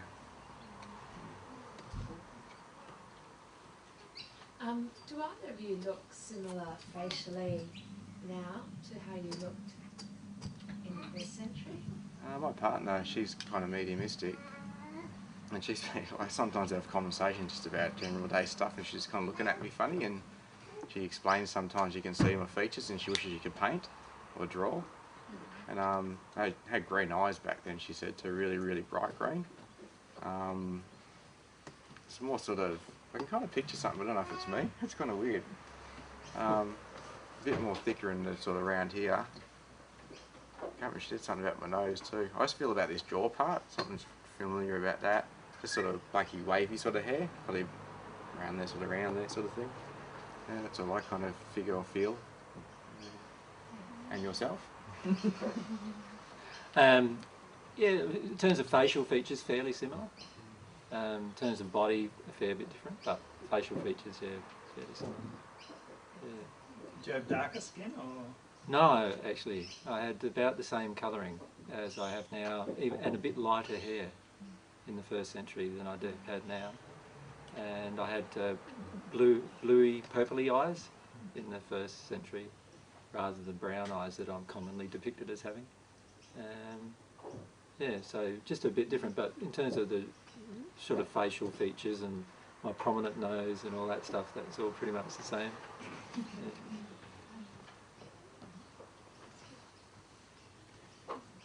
There's one thing I must ask you. When people pray to Jesus today, can you feel it? A lot of times when people are praying for Jesus with their words, their feelings are actually that they want a connection with God. So remember that it's the feelings that connect you with a person. or with God. So if they're praying to Jesus with the words but actually having a feeling they want to connect with God, then often, you know, they're connecting directly with God. When people are praying to me, they're often praying to me because they don't connect with God. They feel they can't connect with God, and they feel a bit more rapport with me rather than with God. And so generally, yes, I do try and respond to that. In the spirit world, I also responded to that as much as I could. But obviously, when you've got hundreds of thousands or even millions of people doing that at once, you can't respond to every person. So the person with the strongest desire generally was the person I'd respond to. Yeah. So there's not another Jesus around, it's just... No, well, there's literally hundreds of thousands of people in the spirit world who respond to those prayers, saying they're Jesus. Yeah. So there's plenty of people who falsify that they are for lots of different reasons, because it gives them a feeling of power or importance, or it gives them a feeling of rapport with somebody on earth that they want, or yeah, and most of them are in the first sphere. They're in the first sphere or in the hells, responding, and I find it really interesting. Sometimes people say, "Oh, but Jesus said to me such and such and such and such," and if you hear the words of what Jesus said, a lot of times it's actually very unloving what he said, right? And that's a good indication that you're not connecting to Jesus. You just think you are, and it's actually someone else you're talking to, another spirit. And that's happening all the time. There's literally hundreds of thousands of people in the spirit world who respond to a person on earth and claim they're Jesus so that they can have a rapport with the person on earth. So when you leave here, when you decide to go back again, what happens then? You go back to the old Jesus? To the old Jesus? No, remember my soul is who I am. So it is who I am. Where I will go will depend totally on what emotions that I've dealt with by the time I pass. So the Apostle John, for example, was murdered 1.5 years ago. He was one of the 14 who returned. And he passed into the first sphere. He's now in the 19th sphere. But he passed into the first sphere because he still hadn't resolved a lot of his earth-based emotions. And so he still had to go through that process. Now, because he passed into the spirit world and remembered his life in the spirit world very rapidly, of course you start remembering all the lessons very rapidly as well, right? So you can progress very rapidly. But it just depends totally on what condition I am right now as to where I would pass. So I'm still governed by the laws of God just like you are. So if I've got an emotion in me, which I have right now, of like there's this feeling of, I have a feeling of deep sort of resentment at the moment about me being in this position where I've got to be the focus of thousands of people for the message to happen.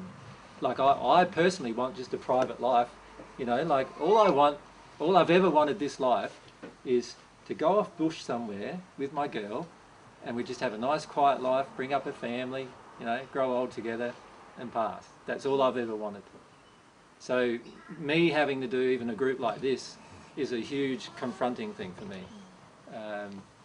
And I realise I need to do it for a lot of reasons. One of them is this passion that I have to teach the truth. But obviously I've got very different emotions than what people assume I have. And so I'm finding more and more there's this really big picture thing, and I haven't spoken to any of you about the big picture events and the big picture things that are going to be happening, and I've purposely not done that because in the end it's important just to get through the emotional work first, right? Yeah. But those big picture things are big emotions as well that I need to work my way through, and so like the Apostle John couldn't work his way through them before he passed because he couldn't accept them emotionally, and so he had to work through them after he passed. How long do you feel like it will take for you to work through it? If you'd asked me 4 days ago, I would have said the next 20 years. Now, no, it depends on every day as to what's going on. But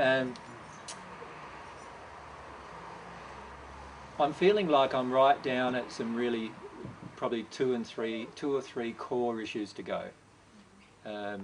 One core issue that I have that that I've only really just become aware of is how much anger and rage I have within me. So that's a very core issue. Once I work through that, that might take a few months for me to do. That'll be a huge difference in me then. There's one or two other major issues, one with my soulmate that I need to work through, and one with God that I need to work through. And then there's just little issues after that, like issues that are not very large and not sort of earth-shattering issues, but just emotions that I need to release. So I don't know, it might take another year or a couple of years, or I'm not really sure.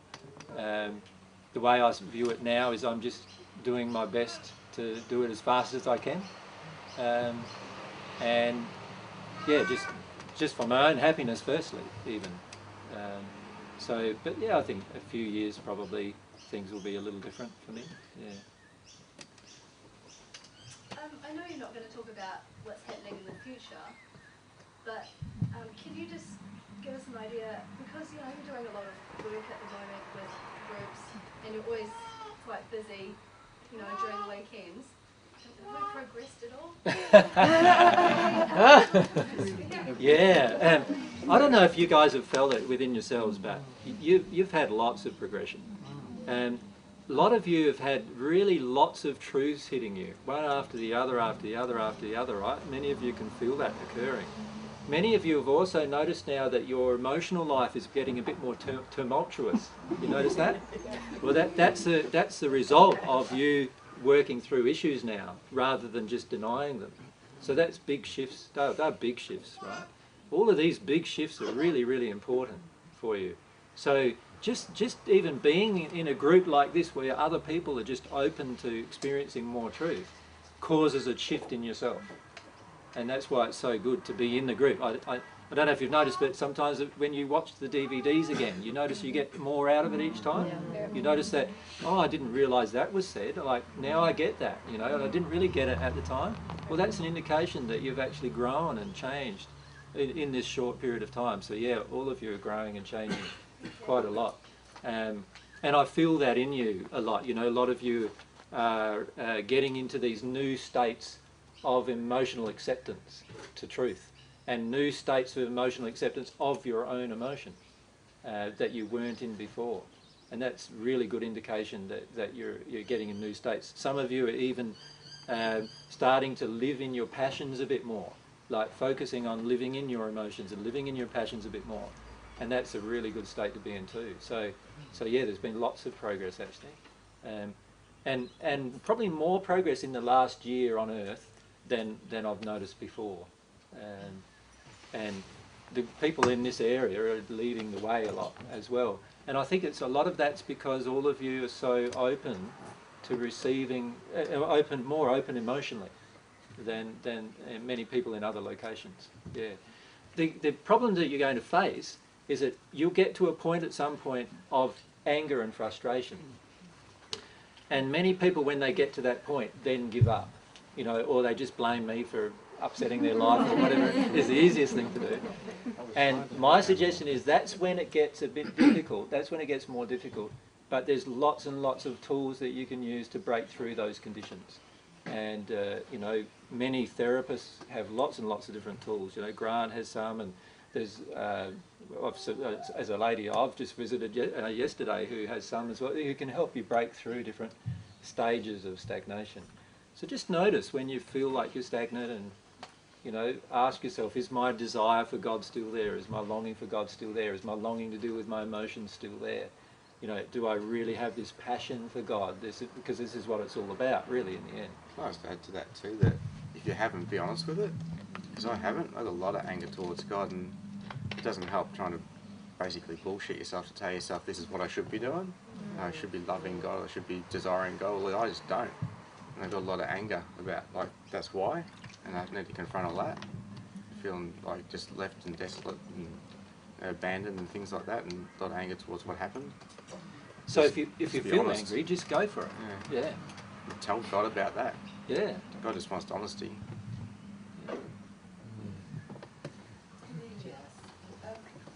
Oh, sorry, yeah.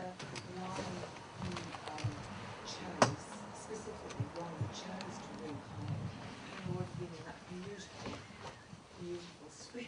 Just a moment of craziness, perhaps.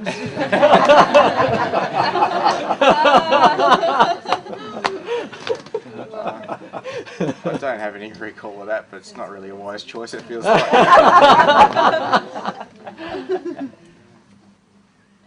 Party trick or something. It's not really smart.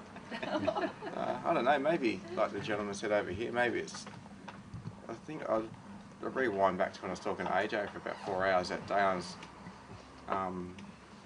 asking him, so I don't like religious stuff really at all. I was brought up as a Catholic, but I'm not really into any of that and just didn't resonate with me. I didn't really have any draw towards God, or couldn't even say the word about 3 years ago. And Jesus I just called the J-man. That was about as far as I go there. I thought he was cool, like as in like religious side. I thought that guy was alright. I used to like story time at churches and stuff, but I kind of like the moral sort of stuff. They were okay. I used to like going home even better. That was awesome.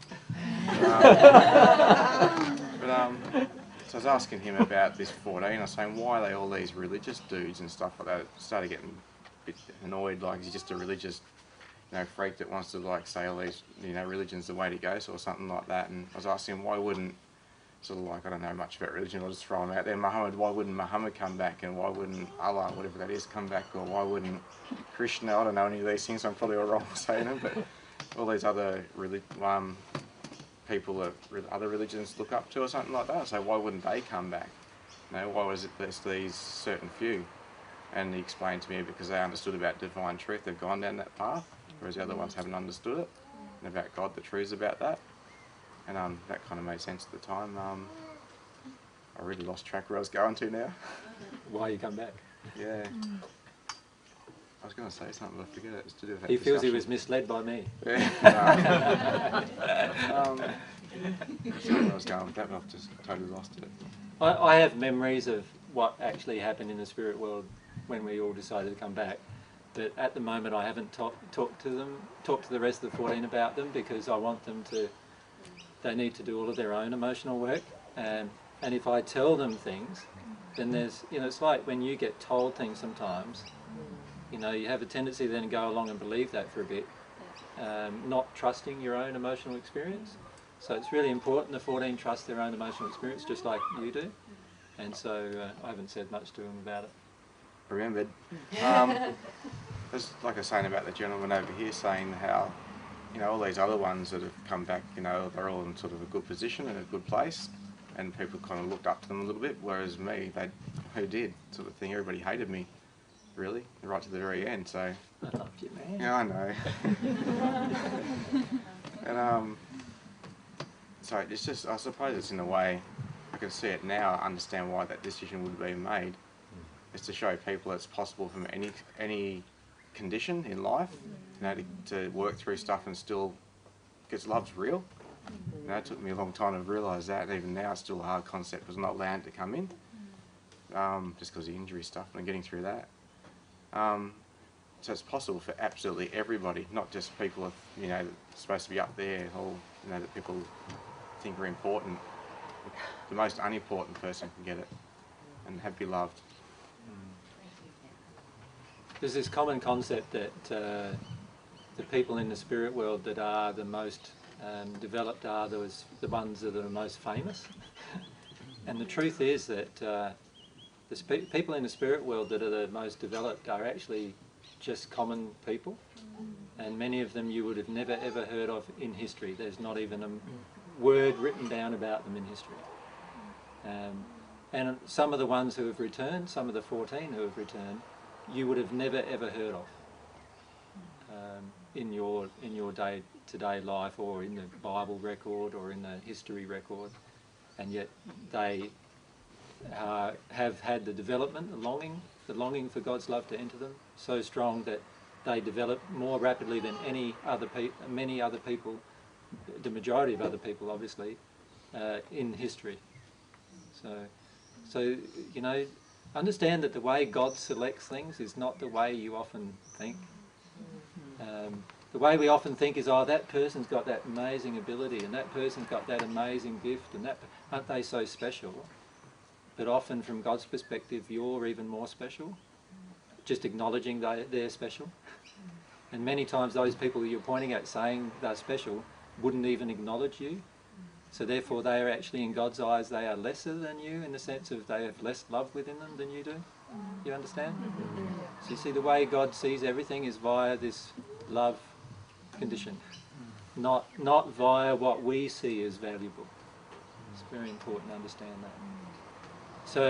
So at the moment, many of you just feel you're just ordinary, normal Australian, Ocker person, and the truth is that many of you are going to be world-renowned historically, but not because you desire it. It's just because of you getting into that state where you're at one with God and showing others how to get into that state yourself. Just accidentally. It's just going to be accidental, yeah, in a way. The discovery of the truth often seems to me to be so haphazard. It's not spelled out anywhere, it just, you discover it, it comes up inside, or you miss it somewhere. Yeah.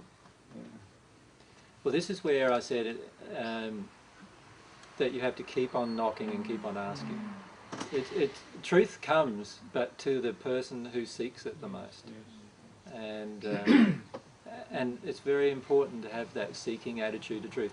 And remember, it's not an attitude here. It's an attitude here that you have in your heart towards seeking truth.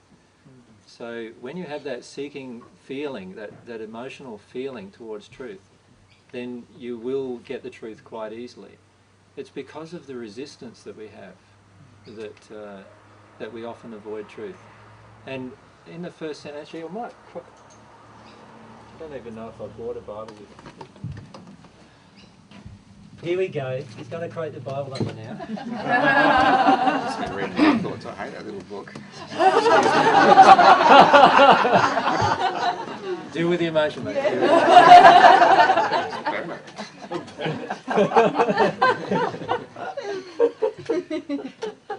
You're not dealing with it. This was a verse in the Bible that really appealed to me even in the first century. And I used to quote things from the prophets quite a lot in the first century. And the reason why I did was because there were just so many really good truths that could be illustrated by the words, And one of the things that I used to come against quite often, obviously in the first century, was the feeling of resistance in people. And you know that in yourself, even at times, you could feel that resistance within you with something I've said, right? Can't you? You just feel it sort of, oh, that grates on me. What did you say that for? And you just, there's that wall that comes up inside of us, and it affects us quite strongly. And there's a Bible verse I used to quote from the book of Isaiah about that. And I'll just read it. By hearing you will hear, but by no means get the sense of it. And looking you will see, you will look, but by no means see. For the heart of this people has grown unreceptive, and with their ears they have heard without response, and they have shut their eyes, that they might never see with their eyes and hear with their ears and get the sense of it with their hearts and turn back, and I heal them. So what God's saying to you is that if you want to shut down yourself and you want to not see things, then that's what is going to be your reality. And if you block your heart to anything, if you block your heart to absolutely anything, in other words, you block your emotional experience to anything, what will happen is you will get into an unresponsive state at some point. And the key in this progression of divine love is for you to never block your heart. If you never block your heart, you will progress so rapidly. And that's why there's been many, many people who are not recognised on earth who have progressed the most rapidly, because they have had an open, responsive heart. They have not shut themselves down by when they hear something and it just makes them aggravated.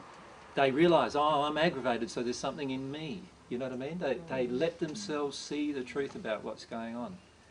And when you do that, you don't block your ears and block your, close your eyes to truth. So the truth is that God wants to give you the truth. Like God, I used to say quite often that, you don't ask for bread and get something else from God. You don't get a stone. You get bread. If you ask God from your heart, you'll get what you ask for. often though what we're doing when it comes to truth is we're not asking for it. Here. We think we are here, but here we're not. And so that's very important to get into that mode of asking for truth and longing for truth all the time. Yeah. So if I'm in an angry state, like I feel, I'm in this angry state at the moment, the angry state that I'm in is about not wanting to take responsibility for the things that I've already taken responsibility for historically. Do you follow me? Like, so all these different spheres and there's all sorts of things going on in the spirit world at the moment that I'm taking responsibility for, and there's all these things. This responsibility comes with the love that enters you, but I don't want to do it. Like, I feel really resistive. I feel like it's more a duty than a passion, and because of that there's a fair bit of anger in me about that. There's a feeling that I have in me that I want my personal life to sort out first and then I'll do it.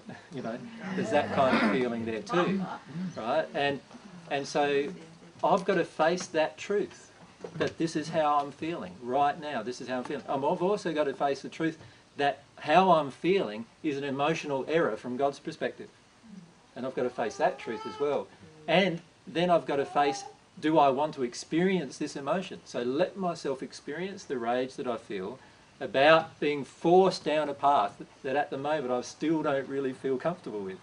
You follow me? And let myself go through all of those emotions, because they are the blocking emotions. So you'll notice these things happening in your own life too, right? Where you're blocking something, you feel angry about something, you feel resistive about something. Notice it, deal with it, let yourself feel it, be honest about it with God and yourself. And then you'll progress really, really rapidly. Don't close down. Don't close down. As soon as you close down, you'll walk away.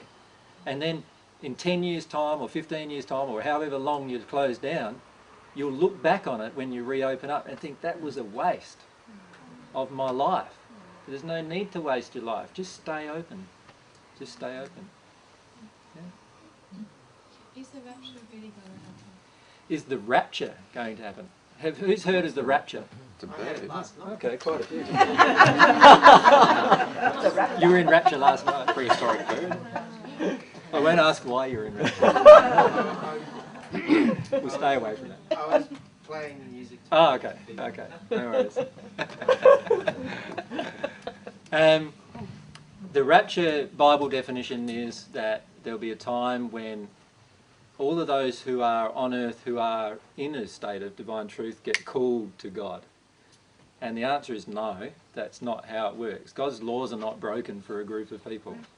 So the truth is that, a lot of these teachings came to try to motivate people to stick with a certain type of philosophy, and also to motivate people to, there's this common viewpoint, believe in Jesus and you'll be saved, which basically is saying you've got no emotional responsibility for anything you do. As long as you believe in Jesus, you'll be saved, and as long as you do that, this rapture will occur and you'll be taken to God. And I believed. Didn't help me one ounce. Exactly, yeah. But Corny's personal experience was he believed that what I was saying was true, but it didn't help him a single bit until he was willing to experience it all emotionally. And that took another 70 years after his passing. Right? And that truth is always going to be the truth. Now obviously it's going to be a lot easier when there's thousands of people on earth dealing with their stuff like you're dealing, tens of thousands, or hundreds of thousands, or millions of people progressing in divine love. Then obviously the next person who comes along to do it's going to find it a lot easier than the first one who did it, right? Being the first people who do it, you're basically bucking against a system of things, which I call the world of this, this world that we live in, that we need to be not a part of. But, we're bucking against this system of things until we get into a state of at-one-ment. But even then, we're still sort of pushing against the system until lots and lots of other people join us. And that's one of the emotions I've got to deal with at the moment is I want lots of people to join me before I do the next bit. And I've got to get away from that as well, because that's another thing holding me back. You mean join you as an emotional state? Yeah, join me in the emotional state. Get into a better state? Yeah. Of love? Yep. But the Bible said all eyes will see you, and yet you came before. So how can I tell that to my daughter? She Well, said, all eyes will see me. Yes. But we'll talk about future plans. There are future plans. I also said in the first century that I'd come like a thief in the night. So how do we marry those two verses up? You see, a lot of times people quote one thing out of the Bible, hold on to that, but are not honest with themselves, because there's another thing in the Bible that says almost exactly the opposite, right? And if they were honest with themselves, they'd say, hang on a sec, one's saying that he will be, all eye will see him, the other one's saying that he'll be coming as a thief in the night. If he was coming as a thief in the night, how can all eyes see him? Like, that doesn't make much sense to me. I don't know if it makes much sense to you. Yes, it does to me. The truth is both of those things will happen, yeah. but not in the way people imagine. Yeah. So is it worth reading the Bible at all? Or should you go to like Paget or something like that? The Bible has a lot of truths in it. It does. But a lot of the divine truths are there. But the actual truth of the new birth, there's only one passage in the Bible that mentions it. And that's the passage in John 3, where I was talking to Nicodemus. So unfortunately, the thing that was the most thing that I talked about in the first century is the thing that's mentioned the least in the Bible. Right? So my suggestion is, yes, read the Paget messages. They are a much closer account of what happened in the first century, as well as a much closer account of the truth of the spirit world and the truth about your own development. And if you can incorporate your emotional development in that, you'll grow a lot faster. Now, there's a lot of things in the Bible that help you with emotional development, if you're willing to see them as that. But there's also quite a lot of errors there. And so you will, at times, be frustrated with it. Can I have another dig at the Bible? You can dig as much as you want. Awesome. It's like, to me, it's like, this is fun. It reminds me of like the Da Vinci Code. It had some really good fact in there, but also it was mixed in with fiction. So that's what made the bestseller. Kind of true? Yeah, no, Very true. It's the same with the Bible too, eh? Yeah, it's just the fact and fiction mixed together makes a good seller. I reckon the same. What about other holy books like the Quran or something? Is there anything in there? There's a lot of good truths in a lot of holy books, particularly natural love truths. So if you're interested in understanding natural love more, there's a lot of truths in a lot of these books. Of course, you've got to remember the climate in which they were written. Almost all of these holy books were written in a climate that was men dominant. And so the climate obviously, when, I don't know how many of you women feel the Bible is not so good for you, but I'd agree. The Bible itself portrays things for women in many cases not as well as it does for men, and the issue, there's some big issues with that. Obviously, you're basically cutting out half of the soul straight away as soon as you do that. So yeah, there are truths in a lot of these books. There's a lot of good channeled material too that's really, really good. Natural love channeled material, but good.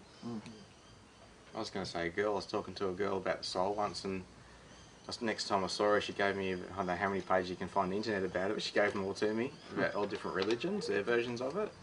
And so I read them all, and it's actually, I think it might, I don't know which one it was some one I didn't even expect had probably the closest version of what the soul was. So other people have got some good, like there's lots of things in the mix, isn't there, really? Yeah, I like what Socrates said about the soul. Have you heard what Socrates said? He said that a soul is a friend in two different bodies. Which is an interesting way of saying it.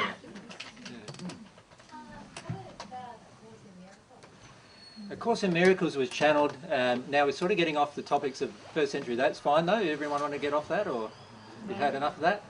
Well, A Course in Miracles was channeled by a first sphere spirit who progressed into the second sphere while channeling the material. It wasn't channeled by myself. He was a deep believer in Jesus, but as his concepts were very biblical in nature about my life and myself, and so he related all those things. The spirit who channeled it is now on the divine path. So he has since moved onto the divine path rather than on the Course in Miracles. What actually happened was that the people channeling it believed him to be Jesus, and he didn't correct them. Right? So he didn't actually lie to them. He just didn't correct their own assumption. This happens a lot, by the way, with channeling from spirits. Spirit comes to you, you believe that they're somebody, they'll often, in order to maintain a connection with you, not tell you any different. If they're a divine love spirit, they will not do that. If they're a natural love spirit, they'll do that. Lying by omission. Yeah, basically it's not telling the truth by omission. So there are actually penalties associated with it, unbeknown to them, but they're all to do with divine love, the laws of divine love. Yeah. Are there spirits who believe they're Jesus? Like, yeah, hundreds of thousands so of them. There are spirits who believe they're God. Yeah, there's billions of spirits who believe they're God.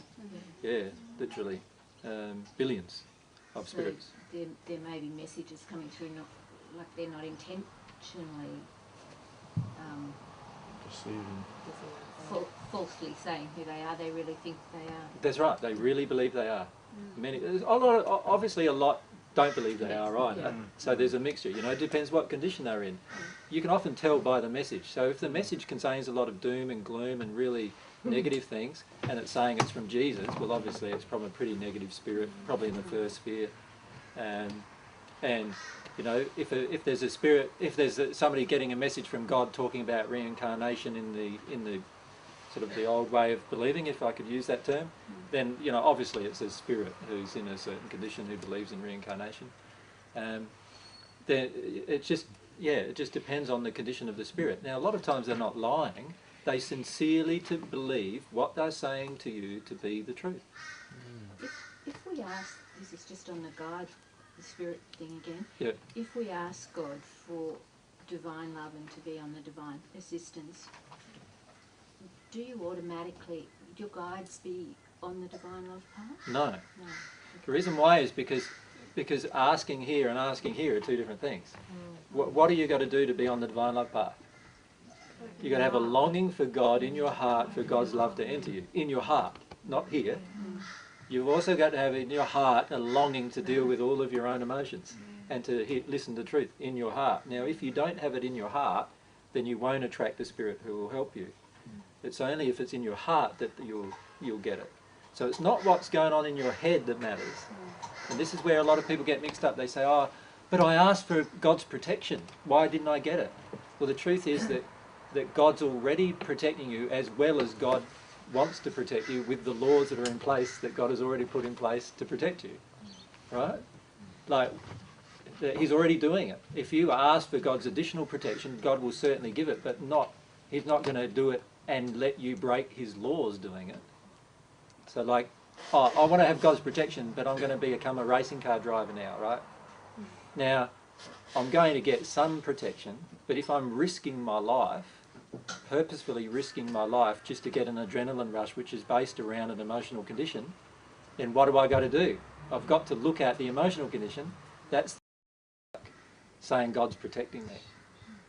Now, he had a lot of mates doing the same thing. He had 6 mates doing the same thing, and 4 of them died in 1 year. So then they all say, what, God wasn't protecting them?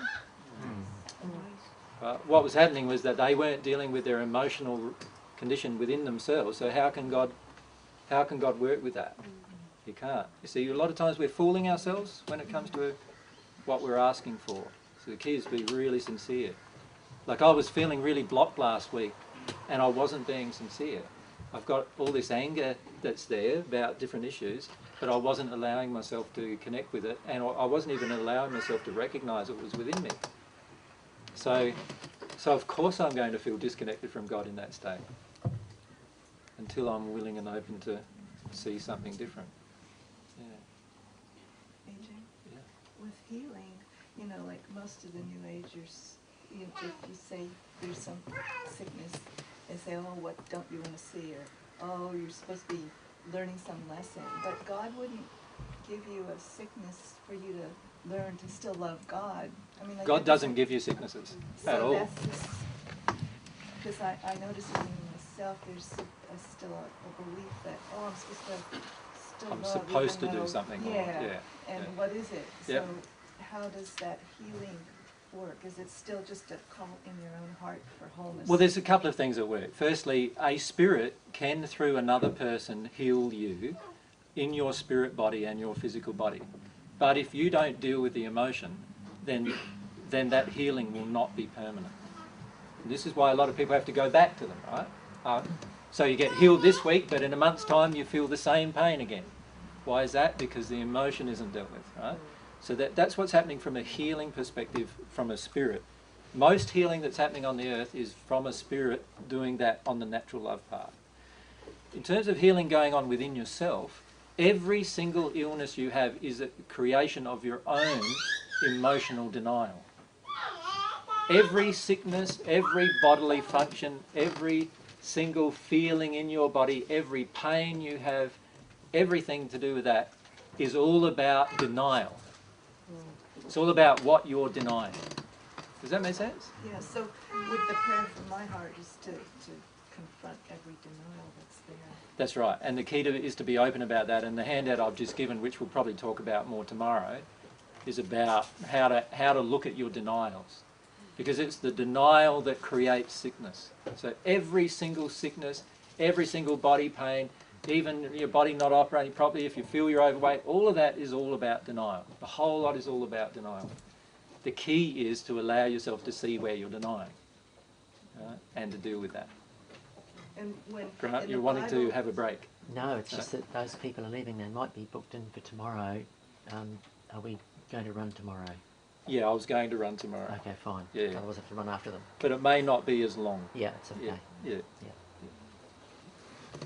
Hey David, would you still speak about your death and the resurrection and the ascension? Sure. I haven't covered that, have I? Yeah. So, what was I up to? I was up to the night. I was brought before the Sanhedrin. I suppose I could be facetious with all this and humorous, but I... What you're angry at? Hey? Or I can get all angry about it, which is probably going to be better for me.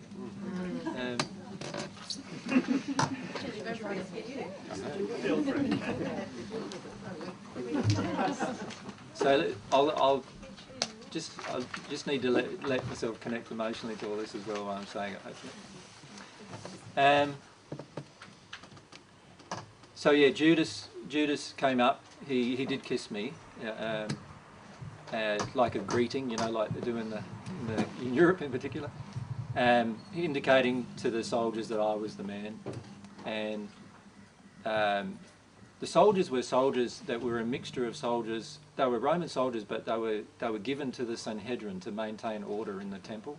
So they were the soldiers that came to get me, and they bound me and took me off, and brought me before this hastily prepared Sanhedrin court.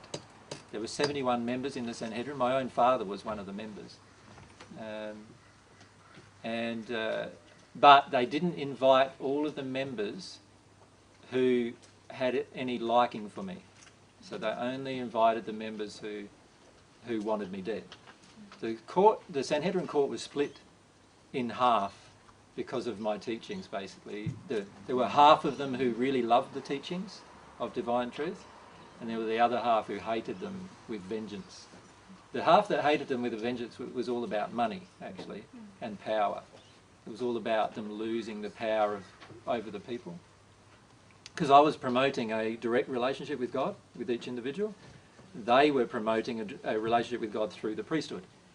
So obviously a totally different concept. And they were earning over 30 tons of gold every year from the people. So you were talking like huge sums nowadays. You're talking, I think in nowadays terms it's like $5 or $6 billion or something every single year was coming in from like just people just being raped of all this money. So it was a huge business, and my actions were destroying it. And so there was a lot of anger and rage towards me at the Sanhedrin, and so I was bound, and they'd come up and hit me or punch me and spit in my face and all that kind of stuff, and then they brought in so-called witnesses who had never seen me, accusing me of things that I'd never done, things like that, and eventually the court decided, without me actually saying a word, the court decided that that I should be executed. But they decided they couldn't do it themselves. They didn't want to do it themselves for a lot of reasons, because if they did it themselves, there were quite a lot of Jews now who were supportive of me, and they felt that there'd be a huge revolt, and they wanted to control the revolt. They thought that if they killed me, then they were quite slimy men, right? Really, a lot of them. They were really politically savvy, and so they made some decisions that they wanted to get me involved, like with the Romans, so the Romans would kill me. So they sent me to Pilate, took me to Pilate, and Pilate was in a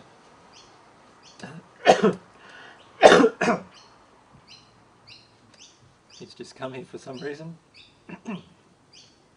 Pilate's still in the fifth sphere of the spirit world. Now, as we speak, he's not yet in the sixth sphere, and he's just come to visit, so anyway. But they took me to Pilate, and myself and Pilate had a long discussion, actually, around an hour or so, where we were talking about truth. He was questioning me to determine whether I wanted to be king of the Jews and all those kind of things. And I told him, you know, my kingdom's no part of this world, and if it were, that my attendants would have fought for me, and I didn't want them to fight. It wasn't about that, it was about something that was going on in the spirit world, and I talked to him about the spirit world. And I talked to him about truth, the importance of truth, the importance of God's truth, divine truth, and quite a few other things. And he basically ended our conversation with, what is truth anyway? You know, he got so frustrated with the conversation. But he took me out onto very similar to how it shows it on the Passion, and presented me to the people and say, look, I don't find any fault with him, so I don't feel that he should be killed. You know. He was also afraid, though, of his own. He was very afraid. At the time, yeah, because of political stuff that was going on. Yeah, he was very afraid of his own position, because what was happening is that there was a change in government in Rome that was affecting his livelihood in Jerusalem. He was skimming lots of money from the temple. So there was a lot of money things going on, where the through Sejanus, wasn't it? Sejanus was looking after administrator for the emperor, Tiberius, at the time, because Tiberius didn't want to do it, so he put a person he believed in charge to do it. That person was his best friend at first. Then he started seeing himself possibly in that position, but he didn't have that position, you know, from his upbringing sort of thing, or through rank or whatever it was. So he started like trying to milk the money to try and put bribes everywhere to get himself in that position. His idea was to like assassinate Tiberius then, but he became aware of this and had Sejanus killed, and all of his followers knew about it, all of the family, anybody that came and grieved for that person, so there'd be no more uprising about it. But Pilate also was a person who was in charge of skimming all the money from all the taxes there to try and fund all the stuff he wanted to do. And Pilate somehow escaped being noticed, so he was shitting himself basically of being found out, so he didn't want any uprisings to do with anything, he just wanted to keep it all quiet and let the Jews bugger off, you know, you sort out your man. Yeah. So Pilate had a lot of reasons to stay away from the whole issue.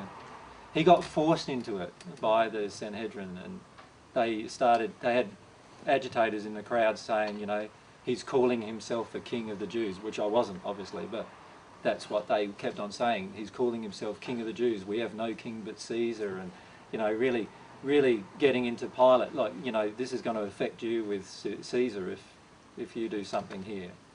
And so Pilate firstly came up with an idea that they were just angry with me, and so he decided just to have me flogged.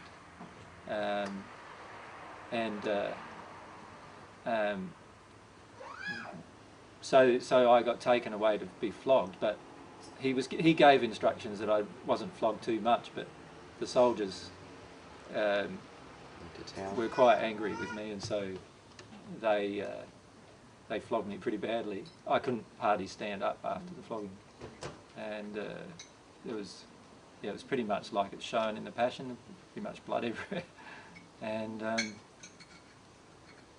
so they propped me up in front of the crowd now, hoping that my bloody mess would sort of calm them all down, and they'd look at what they'd done and they'd just give it away, you know. But they didn't. So that's when the soldiers sort of whacked a crown of thorns on my head, and they did a bit of water torture type stuff with me as well, and brutalised my private parts and things like that as well.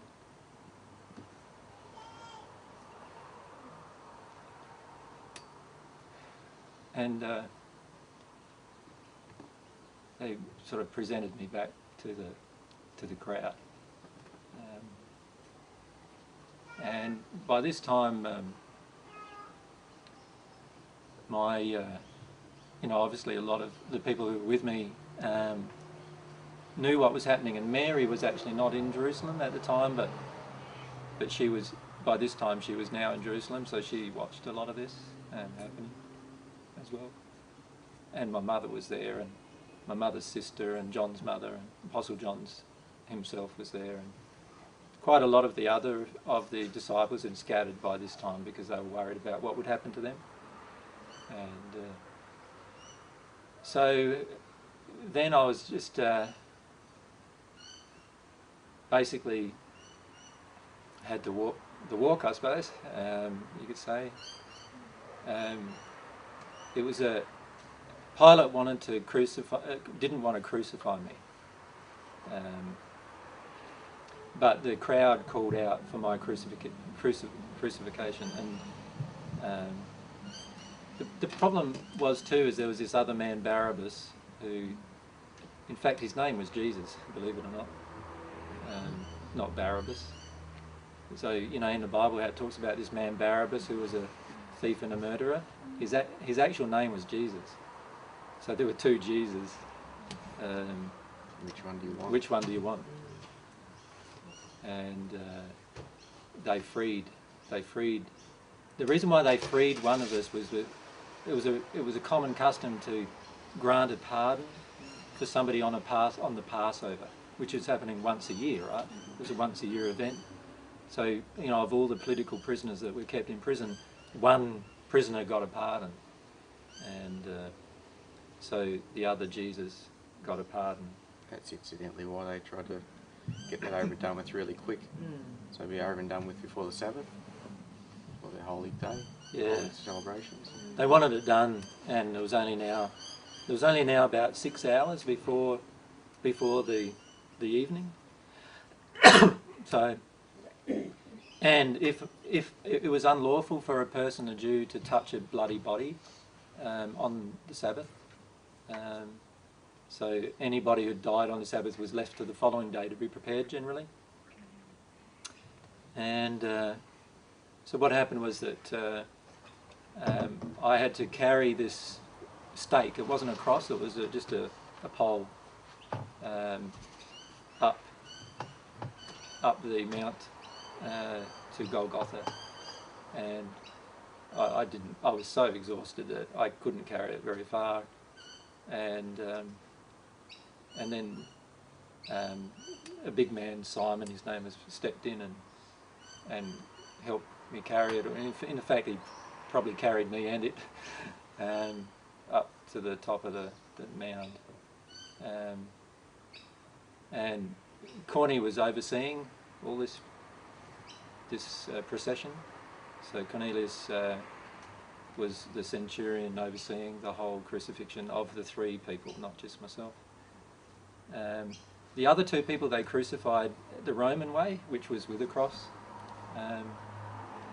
But Pilate wanted to make a statement that it was to do with the Jews' decision and not his decision. So, and one of the reasons why he wanted to make that statement is that I knew his wife, and his wife had dreams about me, being a son of God and all those kind of things, and in the sense of the born again sense, and so she was really superstitious with me and about me, and so she was trying to get Pilate to not do it, and so he had a lot of pressure from her, but the pressure coming from Caesar or from the threat of his life was far greater. So he decided to crucify me, but to crucify me on a stake instead of a cross, which meant hanging like so, rather than like so. And so Corny's already described how he nailed the nail into my wrist at the top, and I was looking at Corny with love, and he just threw down the hammer, and he didn't do my feet. So another one of the soldiers, like the other soldiers, were a bit confused because he was the actual in charge. So you know, they didn't know what to do for a while, and then they decided they've got to keep going with the crucifixion. So they nailed my feet, and probably the worst thing for me at the time was just seeing my soulmate's sadness, and sort of now I sort of feel a bit like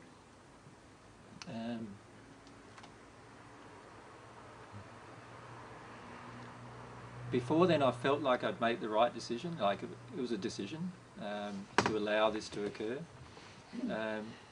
But watching my soulmate's heart die just brought lots of, like, it's just quite sad to watch that happen. And you know, she went from being this beautiful, joyful spirit to being just this really terrified and joyless person. And I felt one of the feelings I had after I passed was that I'd destroyed her, you know, in a way. But my mother was there, and John was there, and a few other women were there, not many men. It wasn't like a great crowd of people there, just a few people. And they, because it was Passover was coming up, they decided that they needed to break my legs, so that when you're hanging from a stake, your whole body rips in half from just under your rib cage, and all of your internal organs tear apart.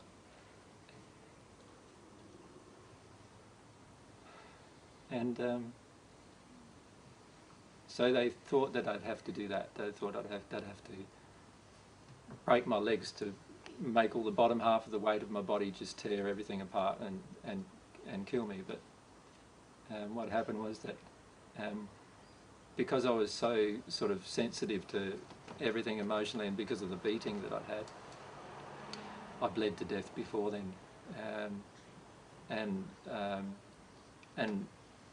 And not just, there was no muscular strength left in me anymore to hold myself together as there would normally be. A lot of people died in 2 or 3 days on a cross instead of just in 6 hours. But in my case, I died in just under 6 hours, and my body did tear apart, and that's how I died. And then I left my body just as anybody does, and I watched the rest from the spirit world. So I was there while, you know, they stuck a spear in my body, and I don't have any emotions about any of that now, even, because it was just something I observed, if that makes sense. But the things I do have emotions about are just watching how sad and terrible all of the ones who were there present who loved me felt, you know, and particularly Mary, and just the terrible emotions that they went through. They pulled me down off the cross or off the stake, and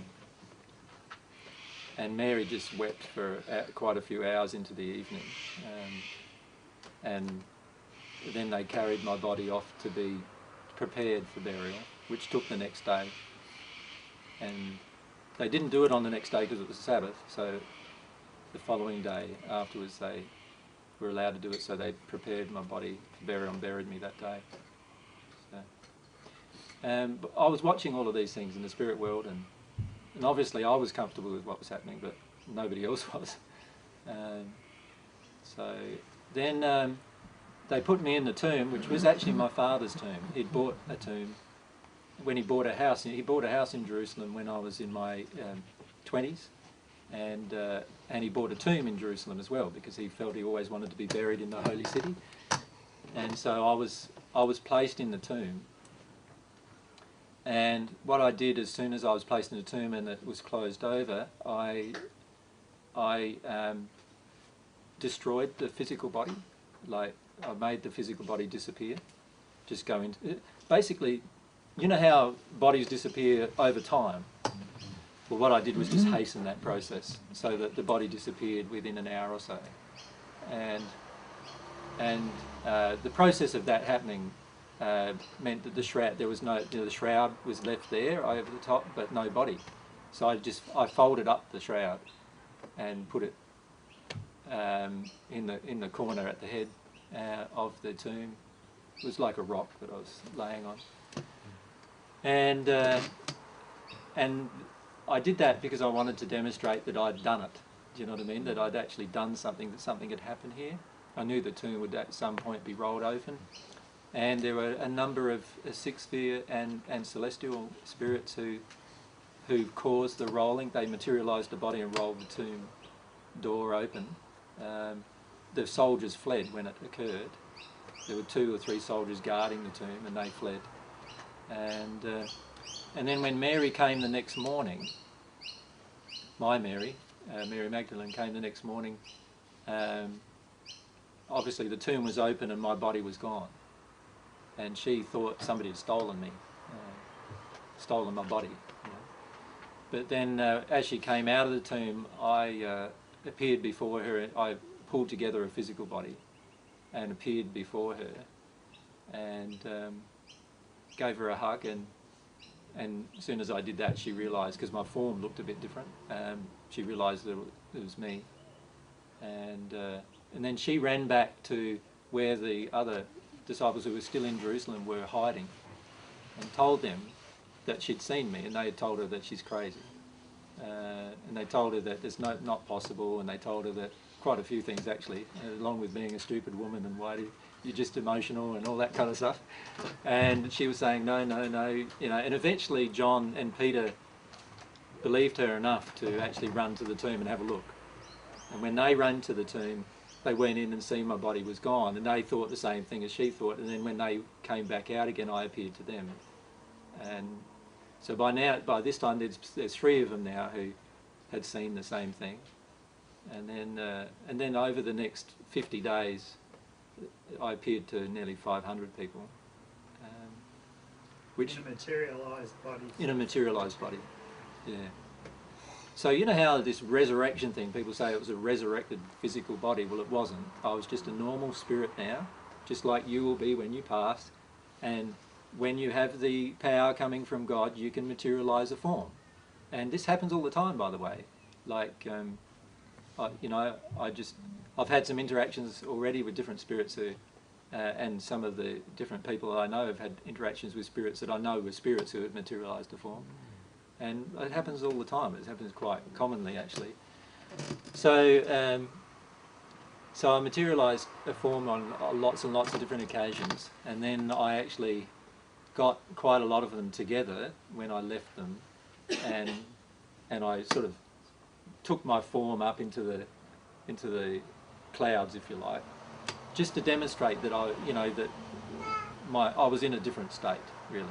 So a lot of the things that I tried to demonstrate are now misinterpreted, though. So, I was just trying to demonstrate a lot of different truths in the process, but a lot of times it was misinterpreted. But it affected my soulmate really badly, the whole events, and she was 6 months pregnant as well, so it affected my daughter, unborn daughter, really badly too. And there's a lot of emotions that I'm going through right now about that, about how much those events affected them. Is there any other questions you want to ask about it? Like, there's a lot more detail I can give probably, but yeah. What are the kind of things that you said to those disciples when you materialised to them, or what were they asking of you? I would remind them of conversations that I had with them about the spirit body and about the soul and about its power when you pass. I'd remind them about, soul development, what the soul development's all about. And we'd often have conversations where for a long time they'd be talking to me and they didn't realise who they were talking to. And then all of a sudden they would get who they're talking to, and I'd just smile at them and give them a hug or whatever, and then leave, you know. So a lot of times we'd have a long conversation before they realised who they were speaking with. And there was also, my brother Thomas was a really outspoken man, and he was really shocked about my death, as were all of my family. But he was really outspoken about it. You know, he was saying, like, you know, none of it's true. You know, what, we're idiots. We're all idiots to believe all this crap, you know, that he was telling us. And, you know, he went into this real angry phase of grief, you know, that grief-stricken anger type phase. And a lot of people were listening to him. A lot of the disciples were listening to him. And he eventually fled because he thought he would be one of the people who would be chased by the Romans to actually be killed as well. So he fled. And as he was fleeing, I stopped him on the road and talked to him about what was really going on, and asked him to go back. And I told him that I'd appear to a whole group of them inside of a room if they locked the door, and I told them if they set it up how I'd like it to be set up, I'll appear to them and show him that I'm telling the truth, that it was all true. And that was the time, you know, it's recorded in the Bible about Thomas the doubter. It was my brother Thomas. And what I did is materialised a body that still had holes in my wrists that he could poke his finger through and feel that it was actually flesh, because he wasn't convinced otherwise. So I did that, and I appeared in a room that was in a locked room, with locked doors, locked house actually, just to demonstrate to quite a few people there. There were quite a few of my friends there, just to demonstrate to them that, you know, I was still alive, you know. And it was the demonstration that I was still alive that became so real to them. And so they worked through lots and lots of grief during this period, obviously. And then on top of that, having that demonstration that I was still alive increased their faith so much. You know, just their faith before was quite small, but after that, their faith was like really large. And because of that, many of them received divine love in fairly strong abundance over the next 50 days. Which caused the events of Pentecost, where they all got together and actually felt God's love in like a room like this. It was a similar amount of people to hear this actually too, and they felt God's love enter them, and they all had different experiences as a result of that love entering them, and they were fully convinced of everything after that point. And so I didn't need to be on earth anymore after that, really. So what I did after that was by this time my child Sarah wasn't born yet, but Mary had to flee to Egypt, and Sarah was born in Egypt, and I became Sarah's guide and guardian. It's the only person I've ever been a guide or a guardian to, is my daughter. And then the authorities found out where they were, so they fled there and they went to France on a ship. And I spent most of my time after that teaching in the spirit world, teaching as many people as I could on earth in a spirit state, and spending a lot of time with Mary and Sarah as well. But by this stage, Mary was quite grief-stricken and quite angry with me too, because she knew I'd made a choice to pass on that particular day, and she felt she wasn't ready, and so there was lots of anger that she felt towards me, and still does actually. What happened? Where's Thomas now? He's a celestial spirit. Yeah. He's actually in the one-ment state with his soulmate, so in the 22nd sphere. As are, like, there's nearly 20,000 souls in that state now, and the majority of them, well, a lot of them were ones from the 1st century that I knew.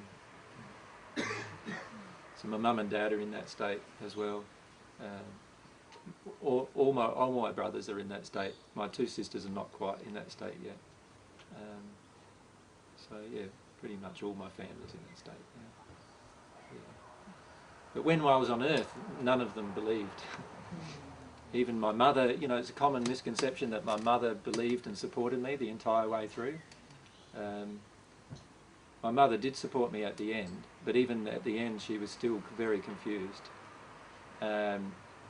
she was proud of me but very confused about everything I was saying. But she would often follow me around saying I was crazy to everyone for different reasons. You know, sometimes it was to try and protect me from people. Other times it was because she did think I was crazy. And she went through a stage where she just thought that I went into a sort of a religious zealot mode. You know, she felt that I'd just become this religious nutter, and she did feel I was crazy for a long time. And it was only right near the end that she could start feeling some divine love flowing for her, listening to the teachings, that she didn't feel that.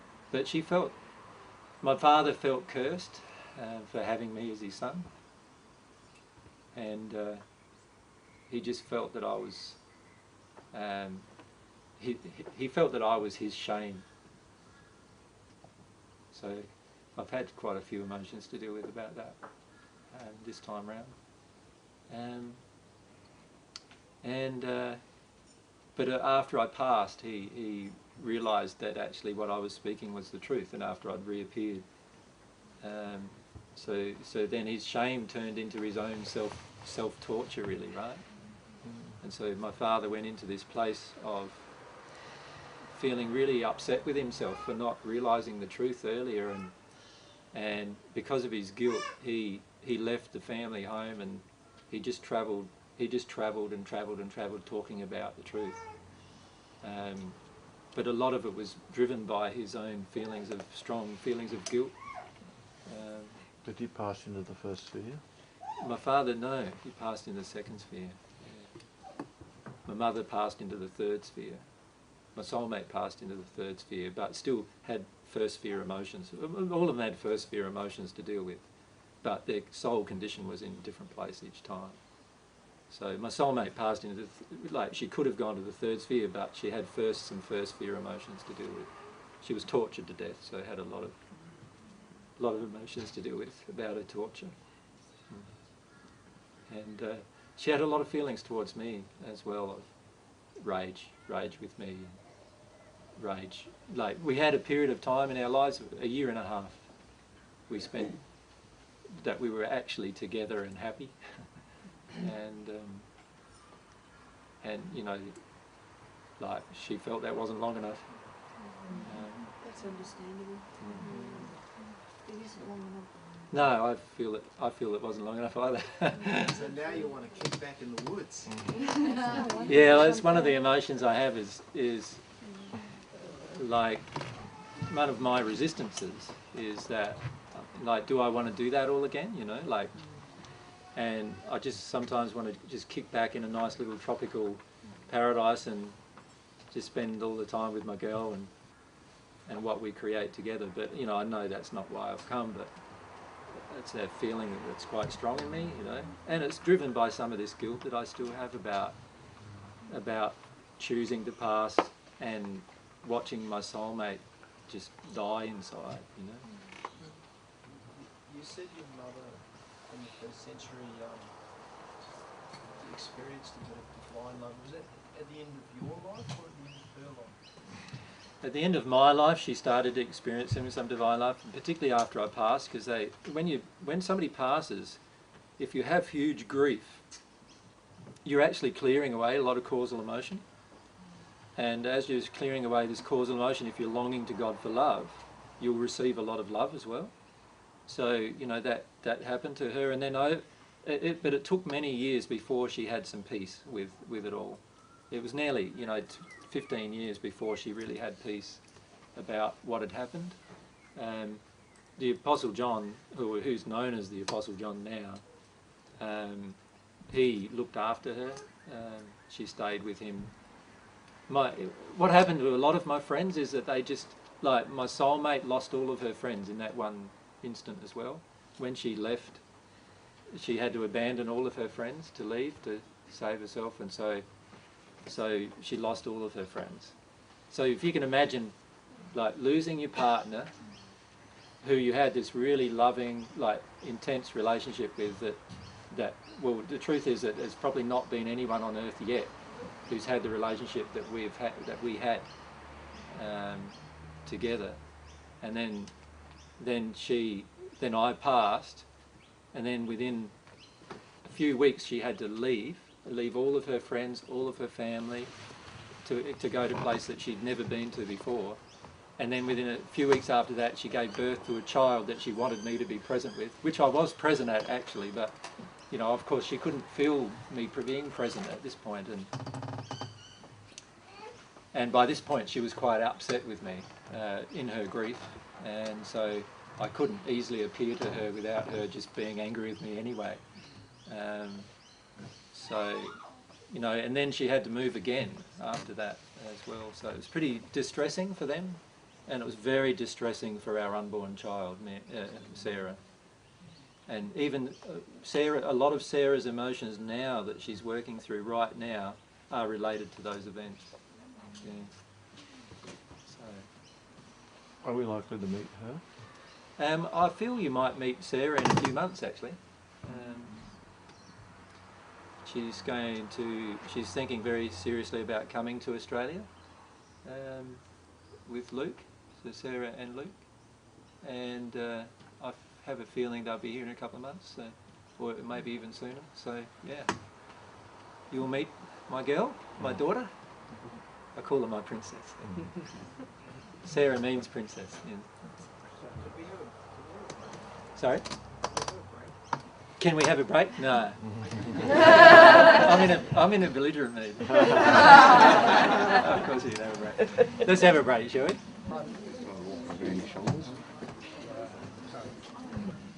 Oh, one thing I wanted to say to everyone is that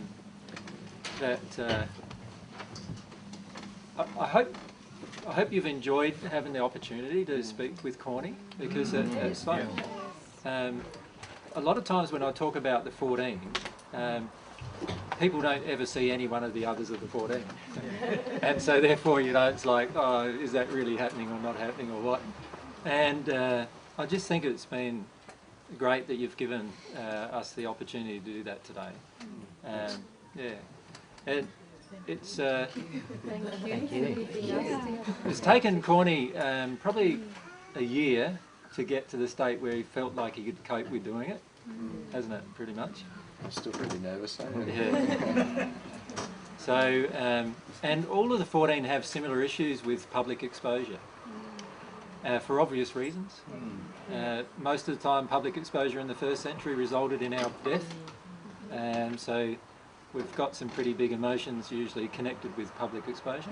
There's also emotional stuff for me to stand in my own truth of how I really feel, and basically, I was going to say, fuck the system. Like, I've had enough of them. Yeah. I've been told what to do, I'm being used and stuff like that to stand up for myself. I've brought around my own death. So being in truth for me is also death, so it's another stumbling block as well. But it's not the truth in the end too, because it never dies.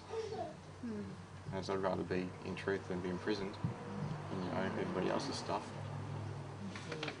Corny's first century life was quite harsh in a lot of ways, because he found the truth right at the end of his life and didn't have any time to deal with it emotionally, and then passed. And so what that meant was that he arrived in the hells of the spirit world, still having to deal with all these emotions, but believing a different truth. And that was quite shocking for him. And I can remember, you know, just looking at him in that state of feeling totally disillusioned with all things for a while. And many of you will have moments of that in your own progression, where, you know, you'll go along for a while doing all of this work, emotional work, and you'll get to a sticking point inside of yourself emotionally, and you'll feel a time of disillusionment. And being disillusioned with love and disillusioned with God and disillusioned with truth is a big emotion inside of a lot of people. Yeah. I think I might even read, I've got something there I might read actually. I might promote some emotional stuff for you guys. Just a little purple book. It's a little diary, sort of kept sometimes, just writing. I hate writing diaries. My emotion with that one was that I'll be exposed if somebody finds it. I don't want it. That was before I knew any of this stuff. Even from back in high school, we had to write a diary, and I was writing it, handing it to the teacher. I don't want to write the diary. That's like, I don't want to show anybody my emotions. But so I did this to trigger myself a bit anyway, but just to write down during the day what I was feeling and try and just go beyond what the trigger was and just see what was deeper underneath it. And something that came up was pretty interesting one day. I might just read to you. It was probably about a year ago now. It was to do with all this stuff we're talking about today, a bit about my life. I'm just trying to get past the part that just triggered me. I was just my life stuff, like now stuff. It's not about being disconnected to my feelings, feeling aloof, but being, when somebody's asking you how you're feeling, like there's a bit of confrontational sort of thing, I just felt really I don't know. I felt a bit uneasy about that, and I was just going through it. I was reading about one of the things AJ did a little print off in his CD, it's just a burning desire for God, and realised feeling inside of me of just not being worthy of love. And then I wrote, kept going, it came from being taken away. The error I know is that I felt I was not saved, not protected by my parents, and felt as if my mother didn't have to love me, didn't love me because of it. I was never saved, no one came to save me. That love was gone, that feeling of so much of it, and then having it taken away in an instant and never getting it back. Always hoping until it just seemed to fade away, hope just seemed to fade away. Then just living in anger and resentment at life, having it taken away again when I remembered it again, and the struggle to believe it was ever real, but remembering that it was so. Just didn't want to even have that memory that it was even real to start with. And just having that feeling again and again, wanting to have that freedom and happiness that everything beyond is what any material thing can offer, meaning love. Just hated even having that memory of that feeling, because it made it hurt all the time. And it awakened my poor desolate soul that only felt anger and pain, and my actions that demonstrated my feelings, those poor innocent ones that were the victims of my pain, my sorrow, my anger, the errors of my emotional errors, the guilt and shame of who I had become. There was a tiny spark inside of me somewhere so deep that was still alive with the knowing of being loved. It was so close to burning out but still held on. My mother finding me after all of these years, I couldn't accept it to be real or possible that the love, I could remember how it was displayed and taught, not by words but by actions. But by actions and mere but powerful projected feelings, that it would ever be present again. Just from that little bit, my mother come and found me when I was in Jerusalem. It was not long before I died, and she found out where I was after all those years, after nearly 20-something years. She actually still loved me and wanted to find me. She found me because of a political incident that went on then, knew where I was stationed. And I sent her away though, just so angry at her. She'd come to a compound and somebody told me she's there and opened up the door and she'd come to give me a gift, like just wanted to love me, and just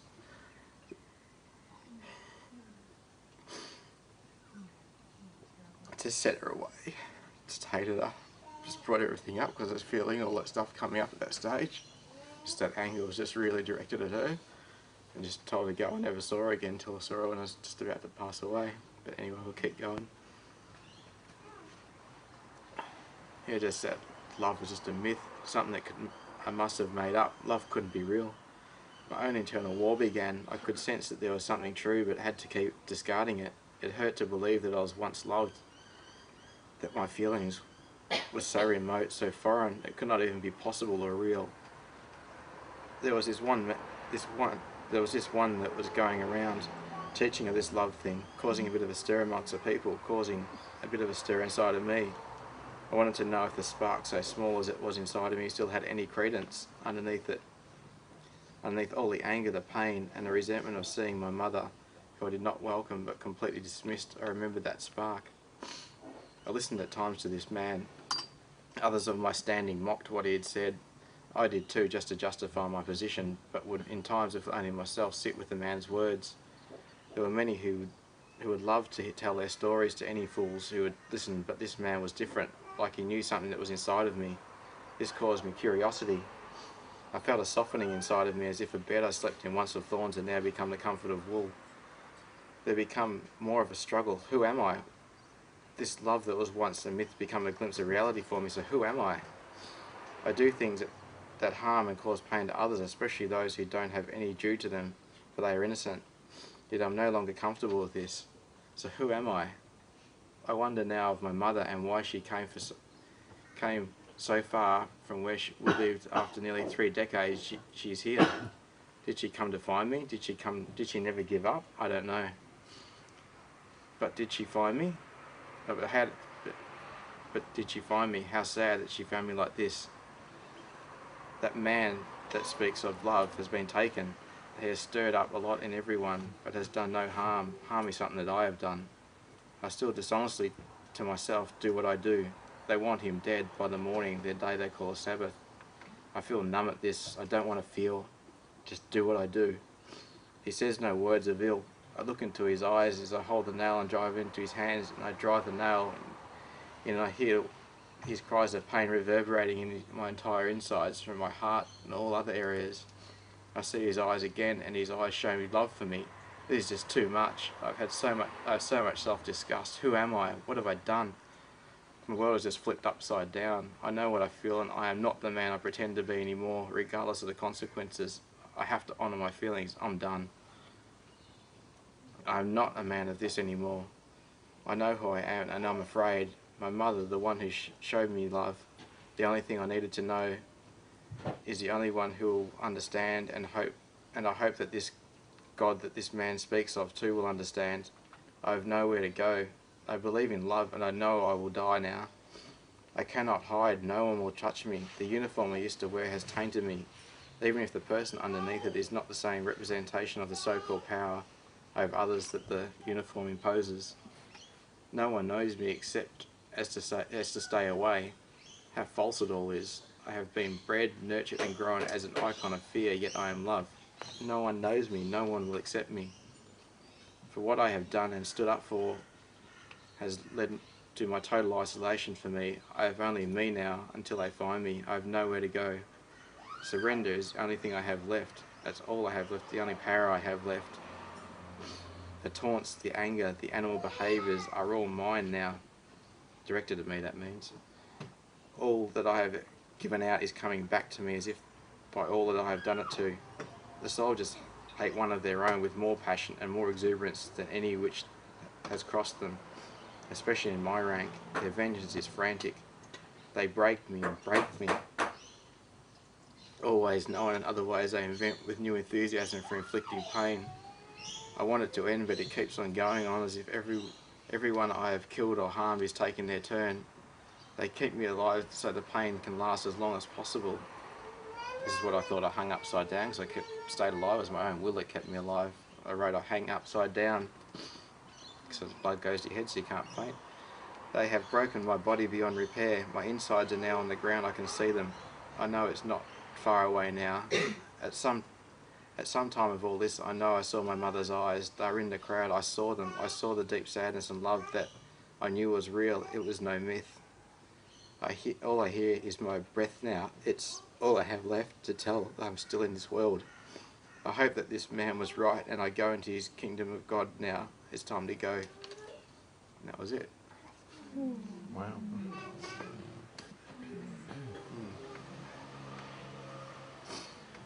So when Corny arrived in the spirit world, it was like with a deep disappointment, because he felt initially that I'd lied to him, that you know, because he passed into the hells, he didn't go to the kingdom of God. He went into these hellish places, and so initially his reaction was one of like just total disbelief of anything for some time. He couldn't believe that even what was being told to him about love and God's kingdom and all those things. So once I found out the truth, it became a lie straight away again. Yeah. Felt like just what is ever real. It's become even worse, not knowing. You know, you think you believe something, it's all good, and then all of a sudden it's not. You know, where are you at? Just didn't know some deeper truths. That was all. I knew my love was real in the end. We kept on looking for that in the end. It got me through. Yeah. So a lot of times when people pass, they pass into places that they didn't expect, you know, and it causes so much disillusionment. But if they knew the truth, if they knew the whole truth, they wouldn't be disillusioned. You know, they would actually know that where they are is a reflection of their soul, and all they need to do is work through their soul's emotions and they'll get to a different place, and doesn't know all of those things, you know. But because of the untruth that exists on the earth, there's this big untruth that exists here on the earth of, you know, when you die, you all of a sudden become all-knowing. You know, and that's one of the worst untruths on earth that there is, because people pass with that expectation. And imagine that, if you had that expectation in you and then passed, just how how crushing it would be to find yourself in the first sphere or in the hells of the first sphere even for a period of time, if you believed that. That's what my mum believed when she passed. Yeah. The angels were going to come and get her and take her up. A lot of people do. Most people do. Yeah. And then there's these New Age philosophies of when you die, you just automatically have a life review and then you come back for the next one, right? And that teaching causes so much trouble here on earth, because a lot of people try to come back into bodies that are somebody else's body. Wow. Right? And so what happens is that you get this spirit possession thing going on over and over and over again, because these spirits think that they have to come back. It's the only way to experience life from now on. And it's quite sad, really, that a lot of the things that are going on earth and a lot of the things going on in the first sphere are the results of just teachings of error about what is really happening. And it's so important to correct error. And it's so important to address error whenever you get the opportunity. And just one statement of truth to a person can change their whole life. Just one statement of truth. AJ, is it true that there's no power in the spirit world, but the power is here to make changes? Is that true? The truth is that you have power everywhere to make changes. So there is you have just as much power here as you do in the spirit world, and spirits have just as much power in the spirit world to change as we do here. And one of the really sad teachings of Christianity is that once you die, you're condemned or you're saved. Because the problem with that teaching is that it teaches you that you cannot get out of the condition that you're now in. So a lot of spirit people pass into the spirit world believing that where they now are, they must stay for eternity. That is their torture, if you like. And it's such a damaging teaching. It just takes years and years and years of effort of spirits who are in a higher place to get through to that person that they do not have to stay in that place. It's just such a, you know, there are so many of these teachings that affect what happens in the person's life, their eternal life, for so long. There is so much pain going on in the first sphere of the spirit world right now that doesn't need to happen at all because of these teachings that we're holding on to here on earth and then taking with us when we pass. And that's why truth is just so important. Let's say I pass tomorrow. I've got all this error. I've got some love. So do I pass into the place that represents my error? Or is there an average between the two? How does that work? It's a good question. Your soul is in a certain condition of love. There's two types of love, remember. What are they? Natural love and love. Right, so there's the two types of love. Now, the natural love is all about morals or morality. And divine love is all about receiving God's love into your heart, right? Now, you can receive some divine love, but still have moral error, right? And at some point, you will have to be confronted with that error to progress beyond that point. Now, what often happens is that we might pass, and we'll be in a place that matches our soul condition in love. So let's say right now your soul could be in a third sphere state. So you will pass and you can go to the third sphere. But let's say I've got a heap of rage in me still, which is like almost a first sphere rage, right?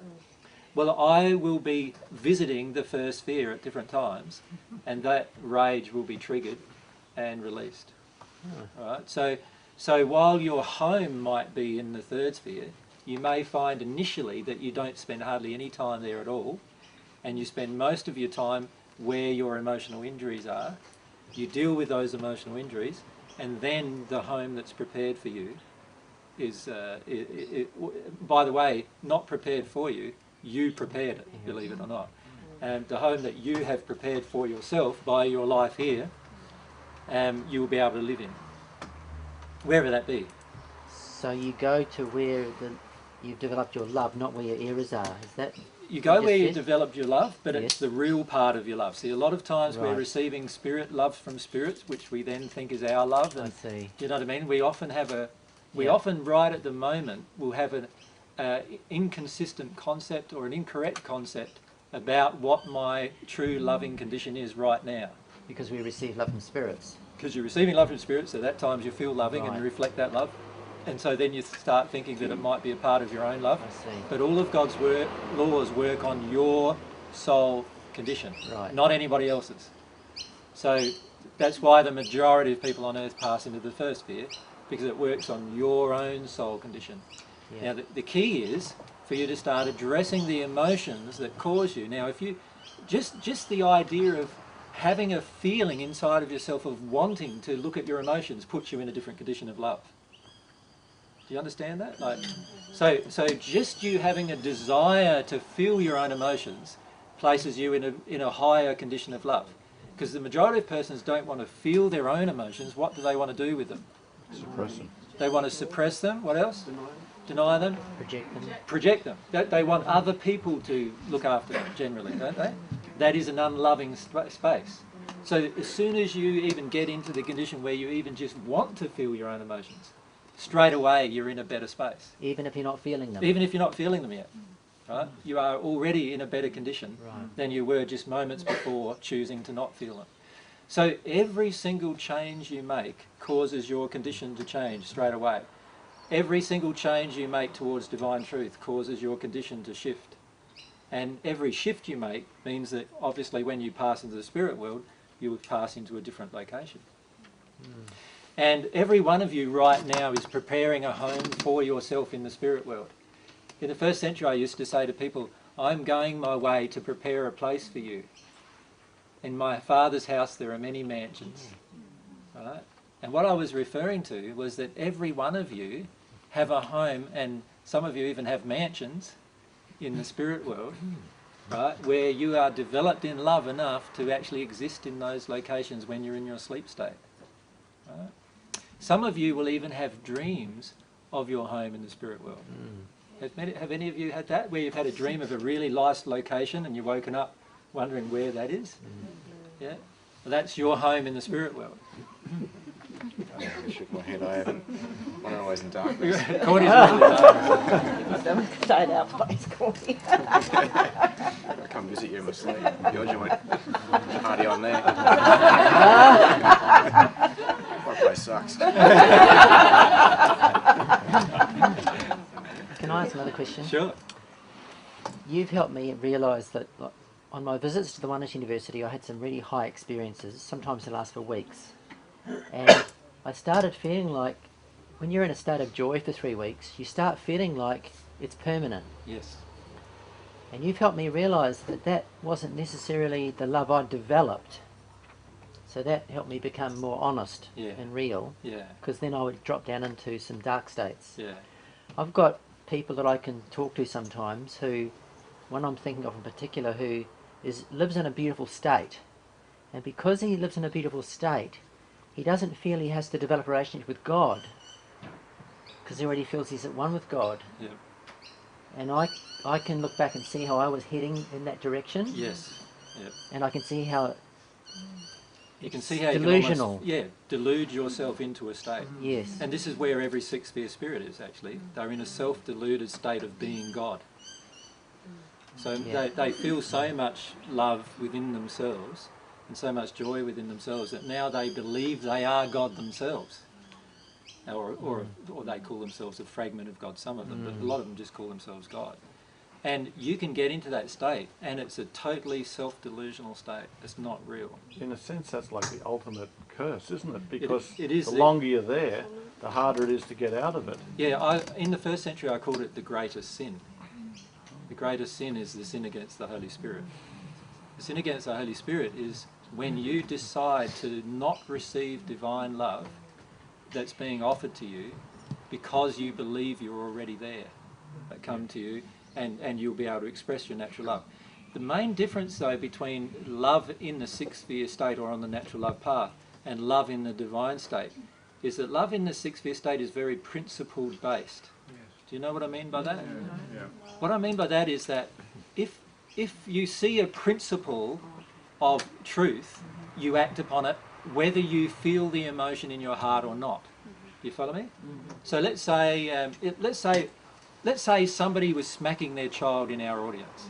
Now, all of you will have different emotions about that, but if intellectually you would know the principle that the child is just reflecting the emotions of its parents in the audience in the first place. So therefore, how can you punish a child for reflecting something that the parents are actually denying within themselves, right?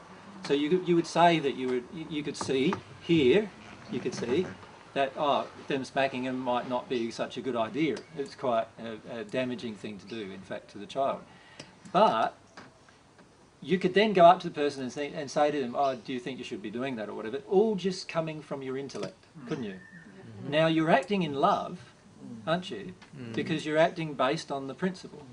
And the principle in this case is what the Greeks used to call agape love, which is love based on principle. So in other words, I follow principles and that's what causes me to love. Now on the divine love path, it's totally different to that. You will watch that event and you'll feel cut to the heart about what's happening to the child. You'll feel an emotion inside of yourself, right? And it won't be just based on the principle anymore. It'll come from your heart that's been opened in love. Do you follow me? There's a big difference between those two states. One is very principled love. The other is a love that generates from the emotional state, from the heart, right? And what happens on the divine love path is all of the love you express comes from your heart. It comes from your heart and is expressed. And in its expression, it is based around some of the principles on the natural love path, but it's a totally different feeling within the person. It's driven by the feeling, not by the thought of the principle. So when I talk to sixth sphere spirits now, I feel them to be very harsh at times, very uncompromising, because they're very principled. And they're not connecting at the heart level. Do you know what I mean? They're connecting at the mind level, but not the heart level. They wouldn't even know how to do that, though. Well, they don't know how to do it. That's part of the problem. And the issue is when you connect at the mind level, you do act based on principles that you've learned, but you don't act from the heart. All right? And so what I find, talking to many sixth sphere spirits, like I'll say to them, well, why did you let that person believe you were somebody else?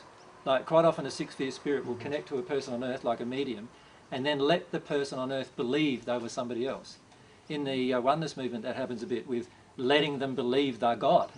You know, the spirit believes he's God, and so he connects with the person. So let's say I'm the spirit and I believe I'm God. I'm a sixth sphere spirit, I believe I'm God, and Peter's longing for divine love, for God's love, or what he thinks is God's love, and he thinks it's to do with this.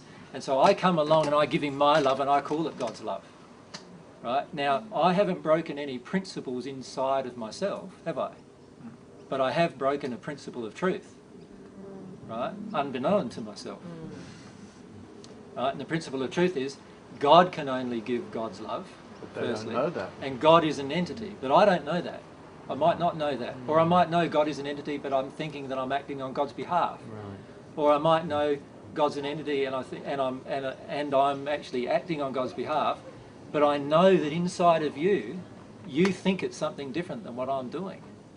Now, would a person who really loves you from the heart want that for you? No.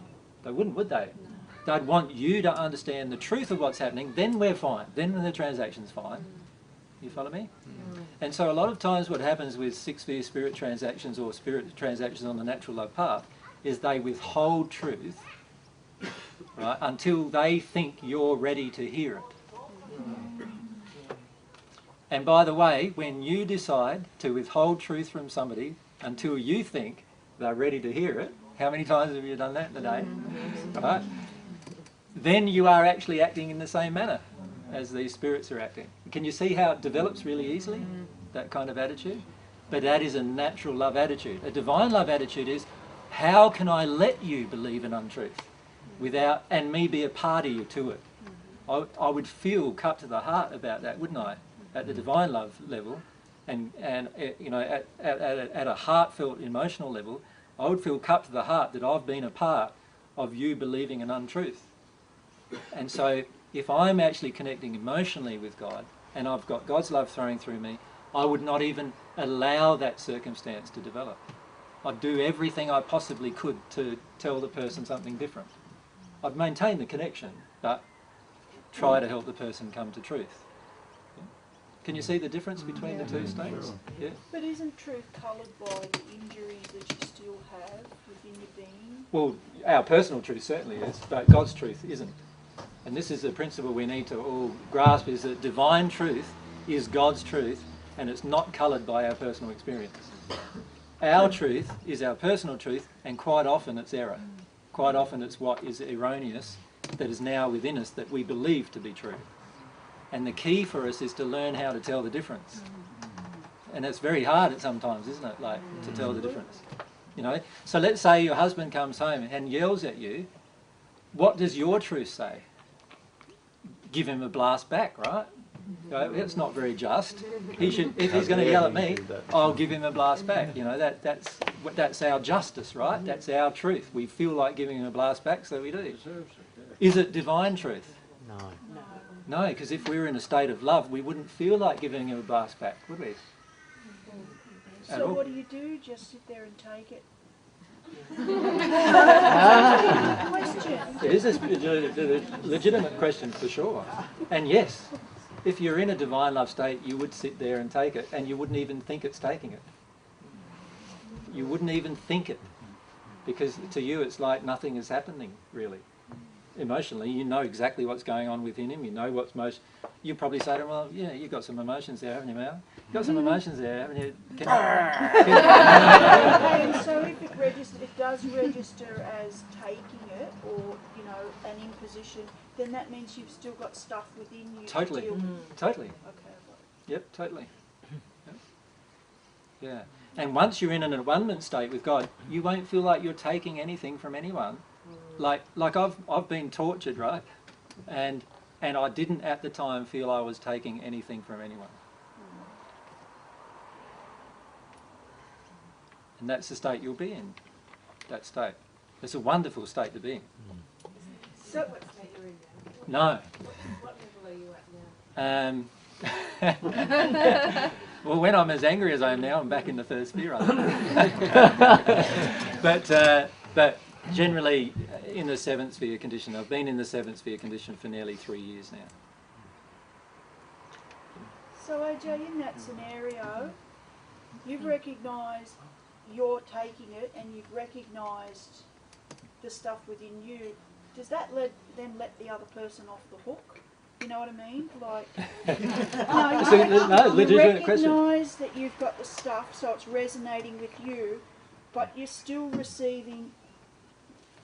I don't know how. I honestly don't see how to reconcile this. Let's look at the emotion off the hook, letting them off the hook. How many of you feel that if you were taking something from somebody and without giving something back to them, like so taking some anger from them without giving a bit of anger back or whatever, how many of you feel that you would let them get away with it? Quite a few will feel that if you're honest, like I so often.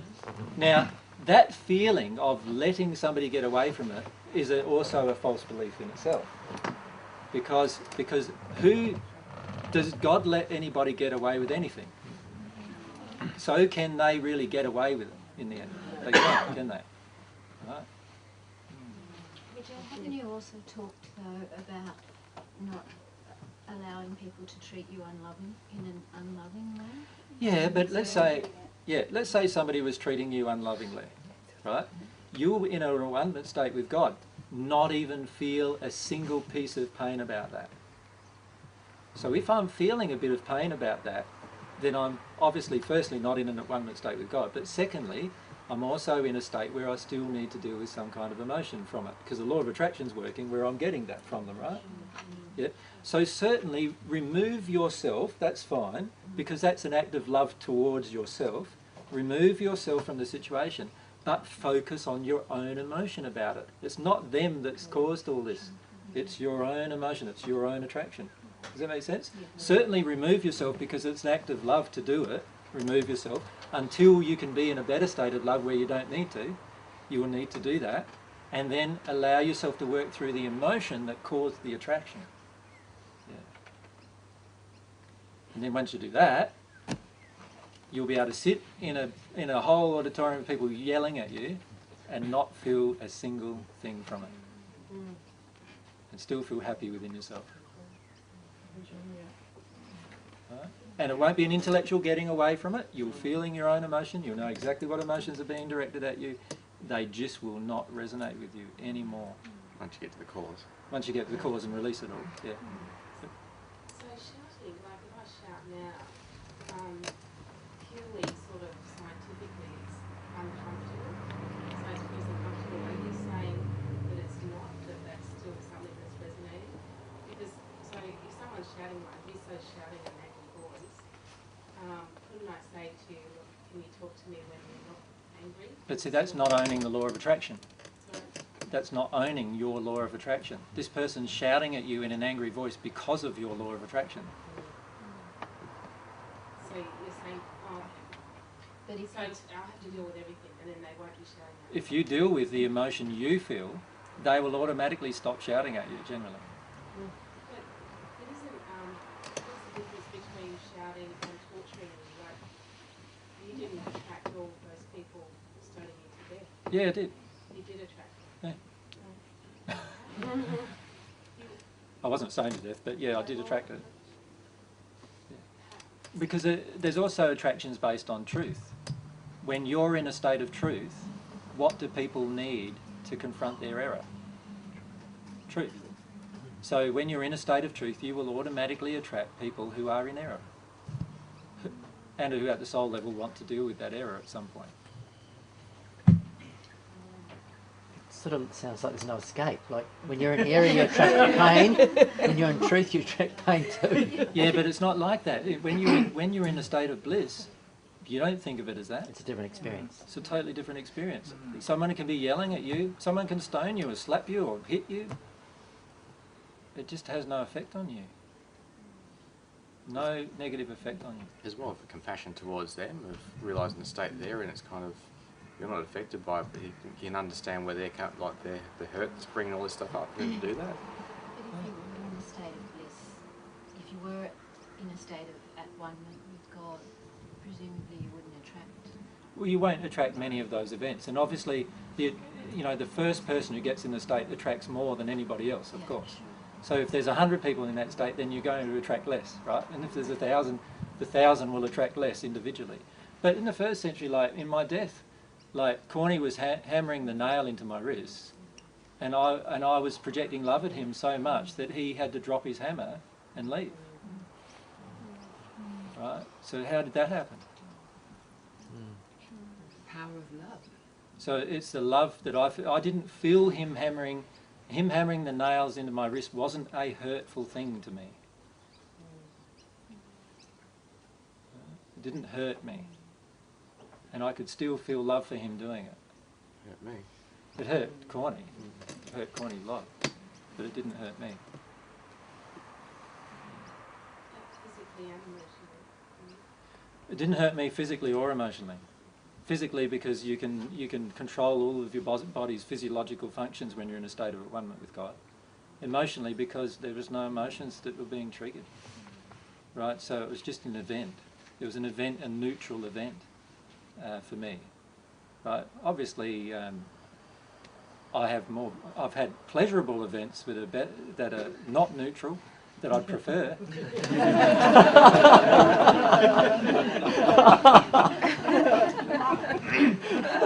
You know, I would have much preferred having sex with my soulmate or something. but the, obviously the event itself was neutral from a physical and an emotional perspective. and I could still be in a state of love where I felt love for Cornelius as he was doing it. Right? So much so that it affected his heart so much that caused him to stop actually doing it. Yeah. But that being said, I projected the same amount of love at the man who hammered the nails into my feet, and it had no effect on him whatsoever. Because he wasn't open to experiencing love, whereas Corny in his heart was open to the experience of love now. As he described in the previous writings that he just read out to you, his mother and the connection there with his mum and what he'd heard from me over the period of a few years had caused shifts in his soul to actually expose or open up his soul enough to want love again. And so the instant somebody projected love at him, he was willing to receive it in his heart. And so it flowed into him, whereas the man who was nailing the nail into my feet, you know, he wasn't in that state. He was just totally impervious to any projection of love. While we're still alive here on earth, can our soul's condition skip certain spheres, or is it the progression one that goes, say, from third, fourth, fifth, sixth, or can you suddenly, can your soul's condition improve so dramatically? Depends what you call dramatically. If you're talking about instant progression, the answer is no. There's no such thing as instant progression of the soul. That's a shame. And if it happens that way, it's always a spirit causing the change of state. So it's not real. In the sixth sphere?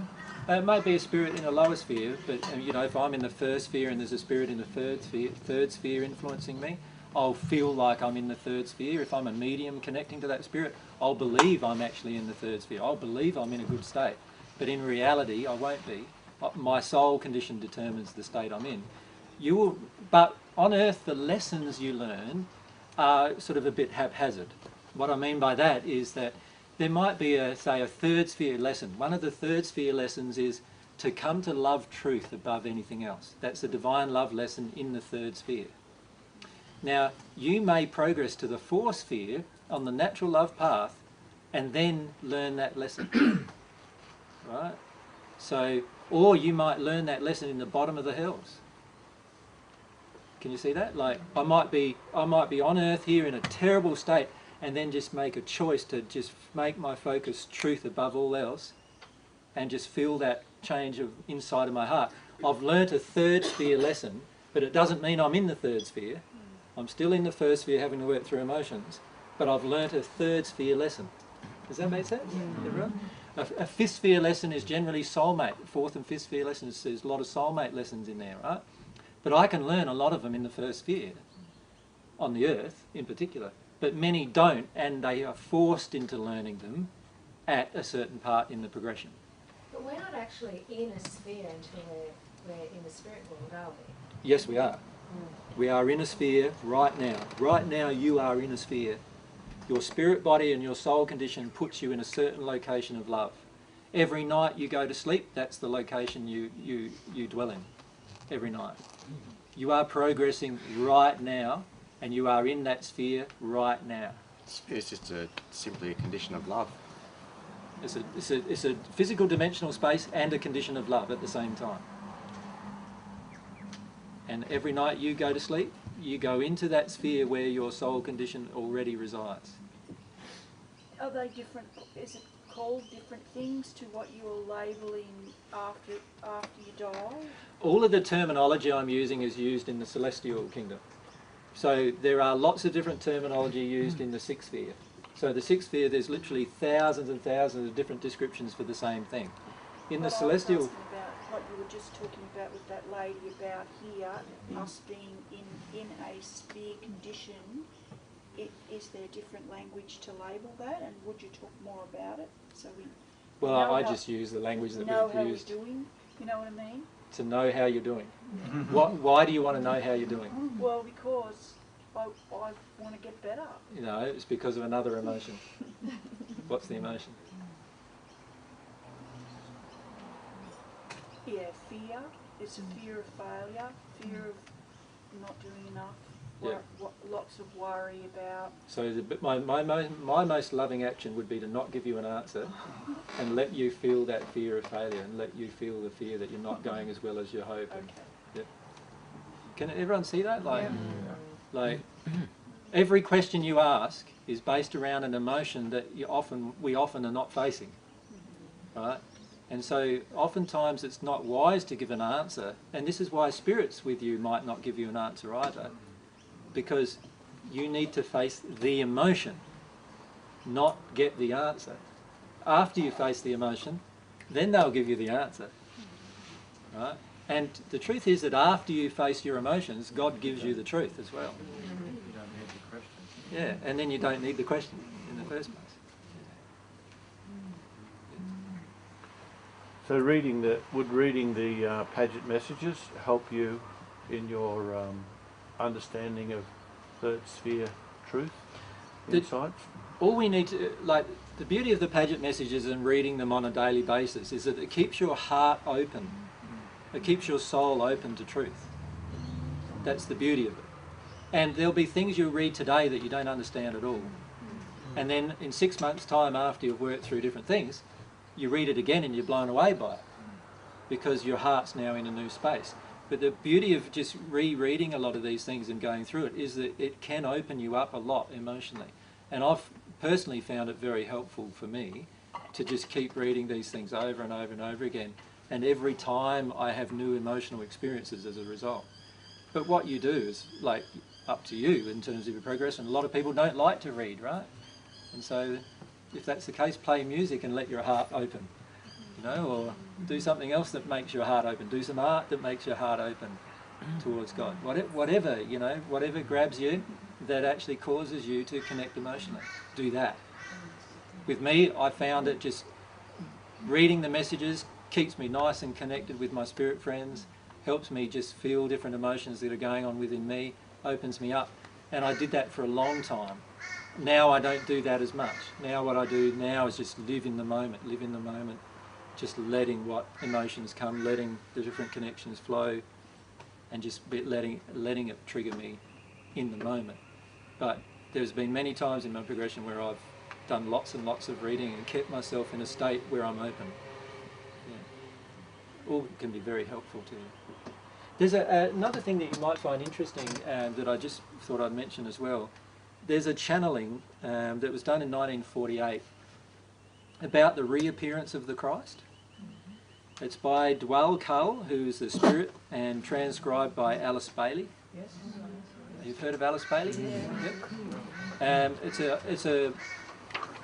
It's about 50 or 60 pages, I think. 60 pages or so. It describes this whole thing of, you know, the 14 reappearing on earth, basically. It talks about Christ and the masters of wisdom appearing on earth. And I'm not saying that we're masters of wisdom or anything, but this was channeled. This is channeled by a six-sphere spirit. So it's not channeled by a divine love spirit. It's a six-sphere look at what's going to be happening on the earth. Does that make sense? Yeah. But it's a very interesting read. I've found it quite interesting because it actually contains some of my own emotions about my feelings now. You know, and I've found it quite handy for me. And is that on your web? I don't know if it is actually. I'll email it out in my next email. I'll just email a copy of it. By the way, it is copyrighted, so I probably shouldn't be emailing it out. But, just scrap that bit in the camera there. It's, I don't know who holds the copyright anymore. She died, this lady died quite some time ago. But I think there's a corporation or a trust or something. The Lucas Trust, that's it. Yeah. So you can actually get the book on the net if you want to read it. Isn't copyright only an issue if you're selling it at a profit? No, it's also an issue of just photocopying it or something. It depends in different countries, but yeah. Very interesting read though for someone. The reason why I bring it up is because it actually outlines a six-sphere perspective of what is going to be happening on the earth. Is it accurate? There's a lot of accuracy in it, yeah. Not the underlying causes. The underlying causes of that it describes are not correct. Because all causes are soul level based, right? Yeah. And the sixth sphere spirit generally doesn't understand soul level causes. So they are looking at everything from a very metaphysical point of view. But it's still a very interesting read. So sixth sphere spirit, based on in 1948, making those predictions. Yeah, in 1948 these predictions were made. Yeah. What's the name again? It's called The Reappearance of the Christ. Oh, this is my printout. So. The spirit is Dwalkhal, which is DJWHALKHUL, and the lady who wrote it is Alice Bailey. If you just search for Alice Bailey on the net, you'll find it. Yeah. So how did the person make that prediction in 1940s? Can they look into the future and see what's going to happen? Yeah, and also in 1945 around about, I did announce to the spirit world that I would be returning to Earth. So, yeah, by then I knew how that would be accomplished, and so I did make an announcement to all the spirit world, including the sixth sphere, that I would be returning to Earth. A couple of your mates. With a couple of my mates. This master of wisdom. So how do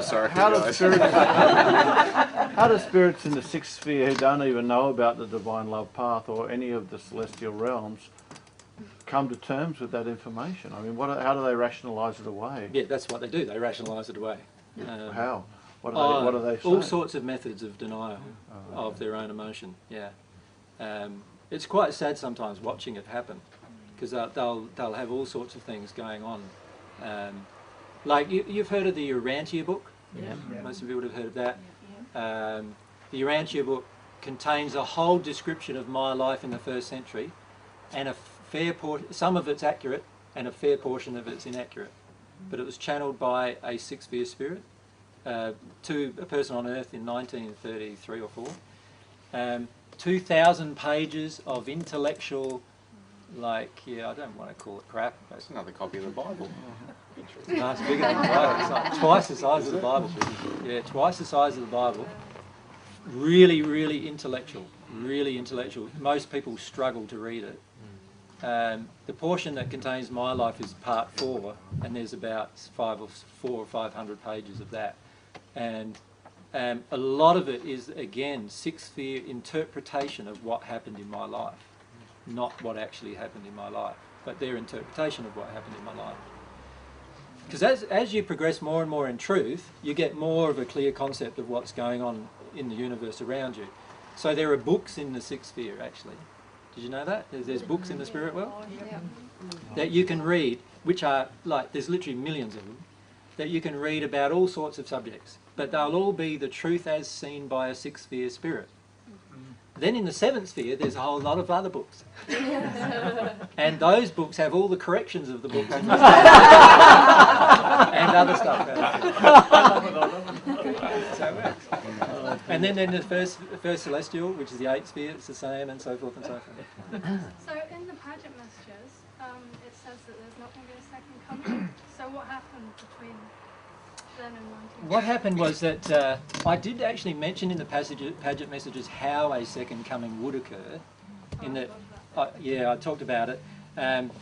Some of the channelings that I did about it were removed, but there are some of the channelings there about how the soul would have to be in a union state before it could return. But I felt even then that would never occur. So all of the spirits who were even channeling the stuff in the pageant messages were channeling what we believed to be true at that point in time. So what sphere were you in then? I was in around the 19th sphere. So, and I was channeling, and I was in the higher sphere at that time that was ever created, and I was channeling information back to Earth based on my beliefs of what was happening at that location. But I actually said that as well in the pageant messages. There was James Paget asked all sorts of questions, and some of the questions I said I couldn't even answer because I hadn't even learnt the answer to it yet. So I was telling, and John, the Apostle John also said that in some of his messages. So the key thing with all truth is to bear in mind that whatever a person tells you, including myself, tells you, you may need to modify it down the track. right? The only person that you won't need to modify truth from is God. Right? All of our conceptions of truth are going to be different at different stages. So in the 22nd sphere state, I have conceptions of truth that are higher states than the 22nd sphere state, but I can't prove any of it because I've not experienced it. Does that make sense? And when I experience it, then I'll be able to prove it. And if I'm not the first one, somebody else will do it, and they'll be able to teach me, hopefully. You know? And that's how it works. So allow yourself to understand that truth is never set in stone. God's truth is. God's truth is, but our progression towards truth is never set in stone. AJ, is your progression stopped now in terms of your progression in the 22nd sphere, now that you're back here? Or can you simultaneously progress in that state as well as being here? You can't progress beyond the 21st sphere without being in a complete soul union state with your soulmate. So until I'm in that state here on Earth, I will be 22nd sphere state. And stop there. And stop there. Whereas all the other souls that are in that state could actually keep progressing. Yeah. With their soul partner. With their soulmate. They have become one soul now, and they could, yeah. So some of them could right now progress into a higher state and then show me what to do. And I'm okay with that. In fact, I'll be very okay with that. At the moment, I'd be extremely okay. Right. Yeah. Like one of the hardest emotions I've had to deal with is this feeling of being the first. Now that I'm back to Earth, a lot of times I had a lot of joy with that, but now I'm back on Earth in the state I'm in now, I just feel like it's a drag. Like I want someone else to be the first and they just tell me. Makes it a bit easier. So yes, some of the emotions I have now are pretty different to what I was experiencing when I was there experiencing those things in the spirit world. And do all your 22nd sphere abilities of manifestation and bilocation, all of that only come when you get into a state of at-one-ment? With your soulmate, yes. Oh, I thought with God. Oh no, the one-ment with God occurs in the 8th sphere. Yeah. So that's the half of the soul now in one-ment with God. But the one-ment with your soulmate occurs in the 22nd sphere.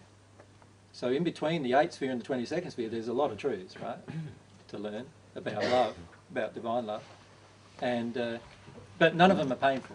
You're asking about manifestation earlier. No, I'm talking about how, like over in India, the avatars have the ability to bring people back from the dead and be in contact with tens of thousands of people simultaneously and help them in all different ways at all different times. All I've got to do is call on them. And well, firstly, you can't bring someone back from the dead.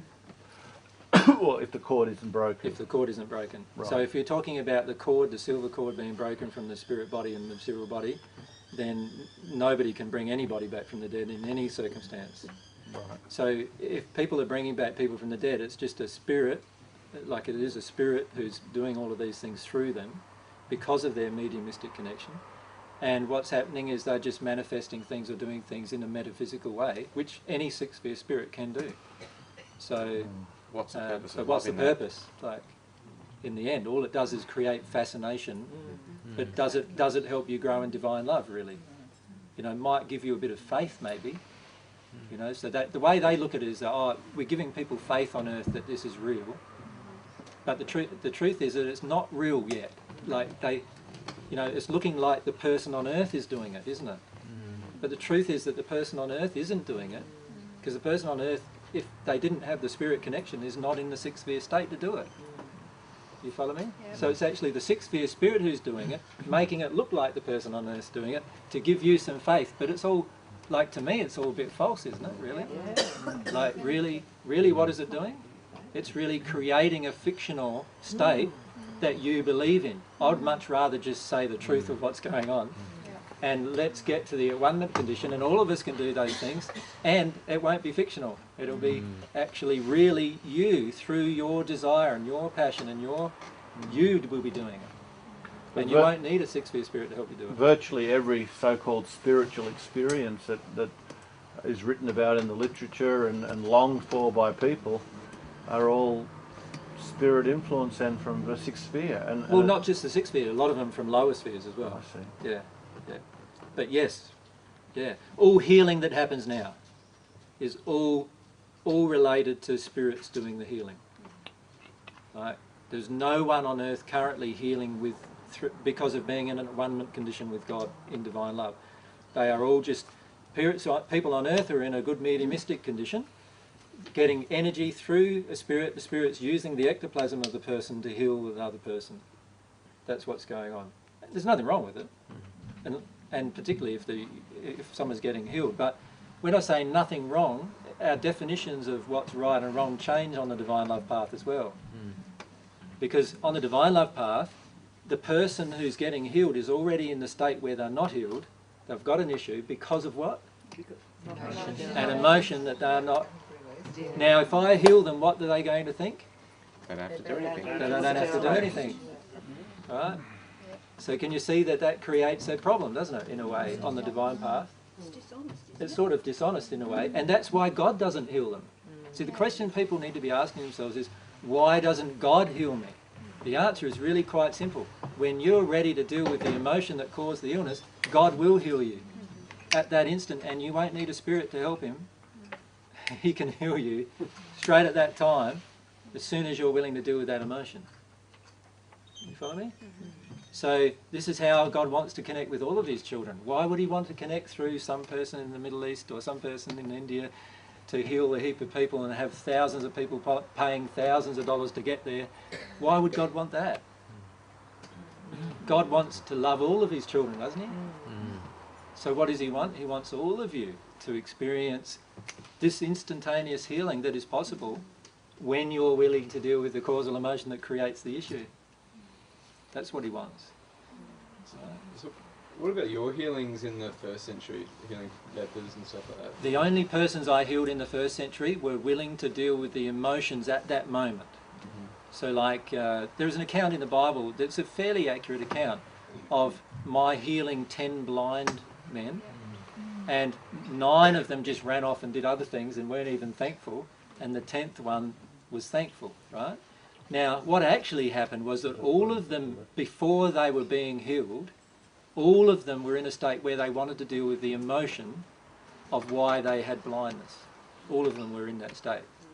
Now, some of it was parental emotion, some of it was related to their life and so forth.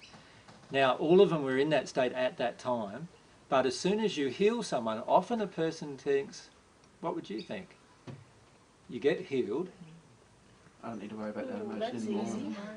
Now you're starting to feel like maybe I don't need to worry about that emotion, right? And you know, and so a person's emotional state changes just in the act of getting healed sometimes too.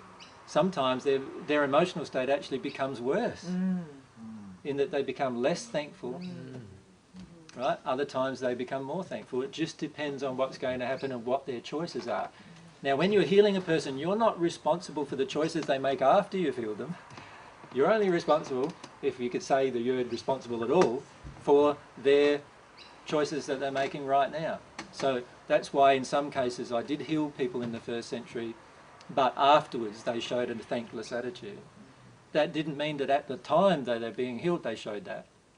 Often it was afterwards that they, you know, they felt, oh, that was easy, you know, oh, I've got my life back now. For many of them, particularly the lepers, that was the case. You know, you imagine being, you know, 20 or 30 years with leprosy, being like in a constant state of uncleanness under Israelite law. Nobody would touch you even, so you hadn't been touched for 30 years. Imagine that, except by another leper. They're the only person who could touch you. You imagine being in that state and then all of a sudden being healed. Now, you'd really want to get out of that state and you'd be really wanting to address the emotion, wouldn't you, at that time that you had the prospect of being healed, wouldn't you? But imagine you're instantly healed. What would you do then? You see, a lot of them said, oh, I've got my life back now. I can go and do, like, how many of them? For 30 years they haven't had sex, many of them. So what do you reckon's the next thing they do? Right? Or for 30 years they haven't been able to be with their mates, or you know, eat a meal with people. And what do they do? So they become so engrossed in that that they forget what just happened. And that's really easy to occur. Does the condition come back then if they haven't dealt with the emotion? Certainly. With all those 9 blind people? Oh, it depends what caused the emotions. Sometimes it would be a parent-based thing where they were blind at birth, when if that's the case, very much a parent, so that wouldn't return. But it just depends on what created their blindness in the first place. So there's many illnesses with people that I healed at the time, completely healed, but years later they developed the same condition and died. Yeah. You believe there's an emotional cause behind all disease? Yes. Yeah, there is an emotional cause behind every single disease, every single illness, every accident that happens to you, every cut that you get, like absolutely everything that goes on in your life, there's an emotional cause inside of you. That's pretty overwhelming. You are completely responsible for everything you create. I'm not saying you're to blame, I'm just saying you're responsible. If you get in a car crash and you get brain damage or something, how does that like physical hit do something to your spirit body? Firstly, the act of the car crash was caused by the law of attraction. Something was going on inside of yourself that created that event. Firstly. And not only inside of yourself, by the way, all law of attraction events occur through the interaction of hundreds of different law of attractions. And sometimes thousands and sometimes millions of people's law of attraction all acting together. You follow me? That creates the event. So let's say the event's created, I get brain damage. If I get brain damage, there's a high likelihood now I'll be in the sleep state condition, like an out-of-body condition, until my body dies. So there are 2 sorts of things that happen in brain damage generally. One is that I go into an out-of-body condition, which is like, you know, I'm in the spirit world mostly until my physical body passes, and then I'll stay in the spirit world permanently. Or the second condition is I go into a state of sort of unconsciousness in the spirit form as well. So it's like all of that, all the stuff I'm doing from then on, a lot of it, depending on how severe the brain damage, a lot of it I don't even know, even in the spirit world. So it's like a black part of my life that I don't feel any emotions either generally at that point, nothing changes. It's sort of like, you can also almost liken it to a suspended animation, sort of a feeling emotionally. There was a really good book, Howard Stern's Personal Experience. Who's read that? It's called... Howard Storm or Stern? Howard Storm. Stern or Storm? Stern. Stern, I think it is. Stern. What's the book called? Sorry? Anatomy of an illness? No, this one's a different book. This is the book of his transformation. What happened is he nearly died, and he had an out-of-body experience when he nearly died, and his soul condition was hellish at the time, and he experienced some of the hells, and he actually wrote about it. But I can't remember the name of the book. From Descent to Death? Descent into Death, that's it. Yeah, that's a very interesting book to read, particularly the first, say, 5 or 6 chapters, I reckon. After that it gets very... A lot of these books, you know, the first 5 or 6 chapters are really interesting, and then after that they get very metaphysical explanation of what's going on and what's happening. It gets all very intellectual after that, and you sort of lose interest in it.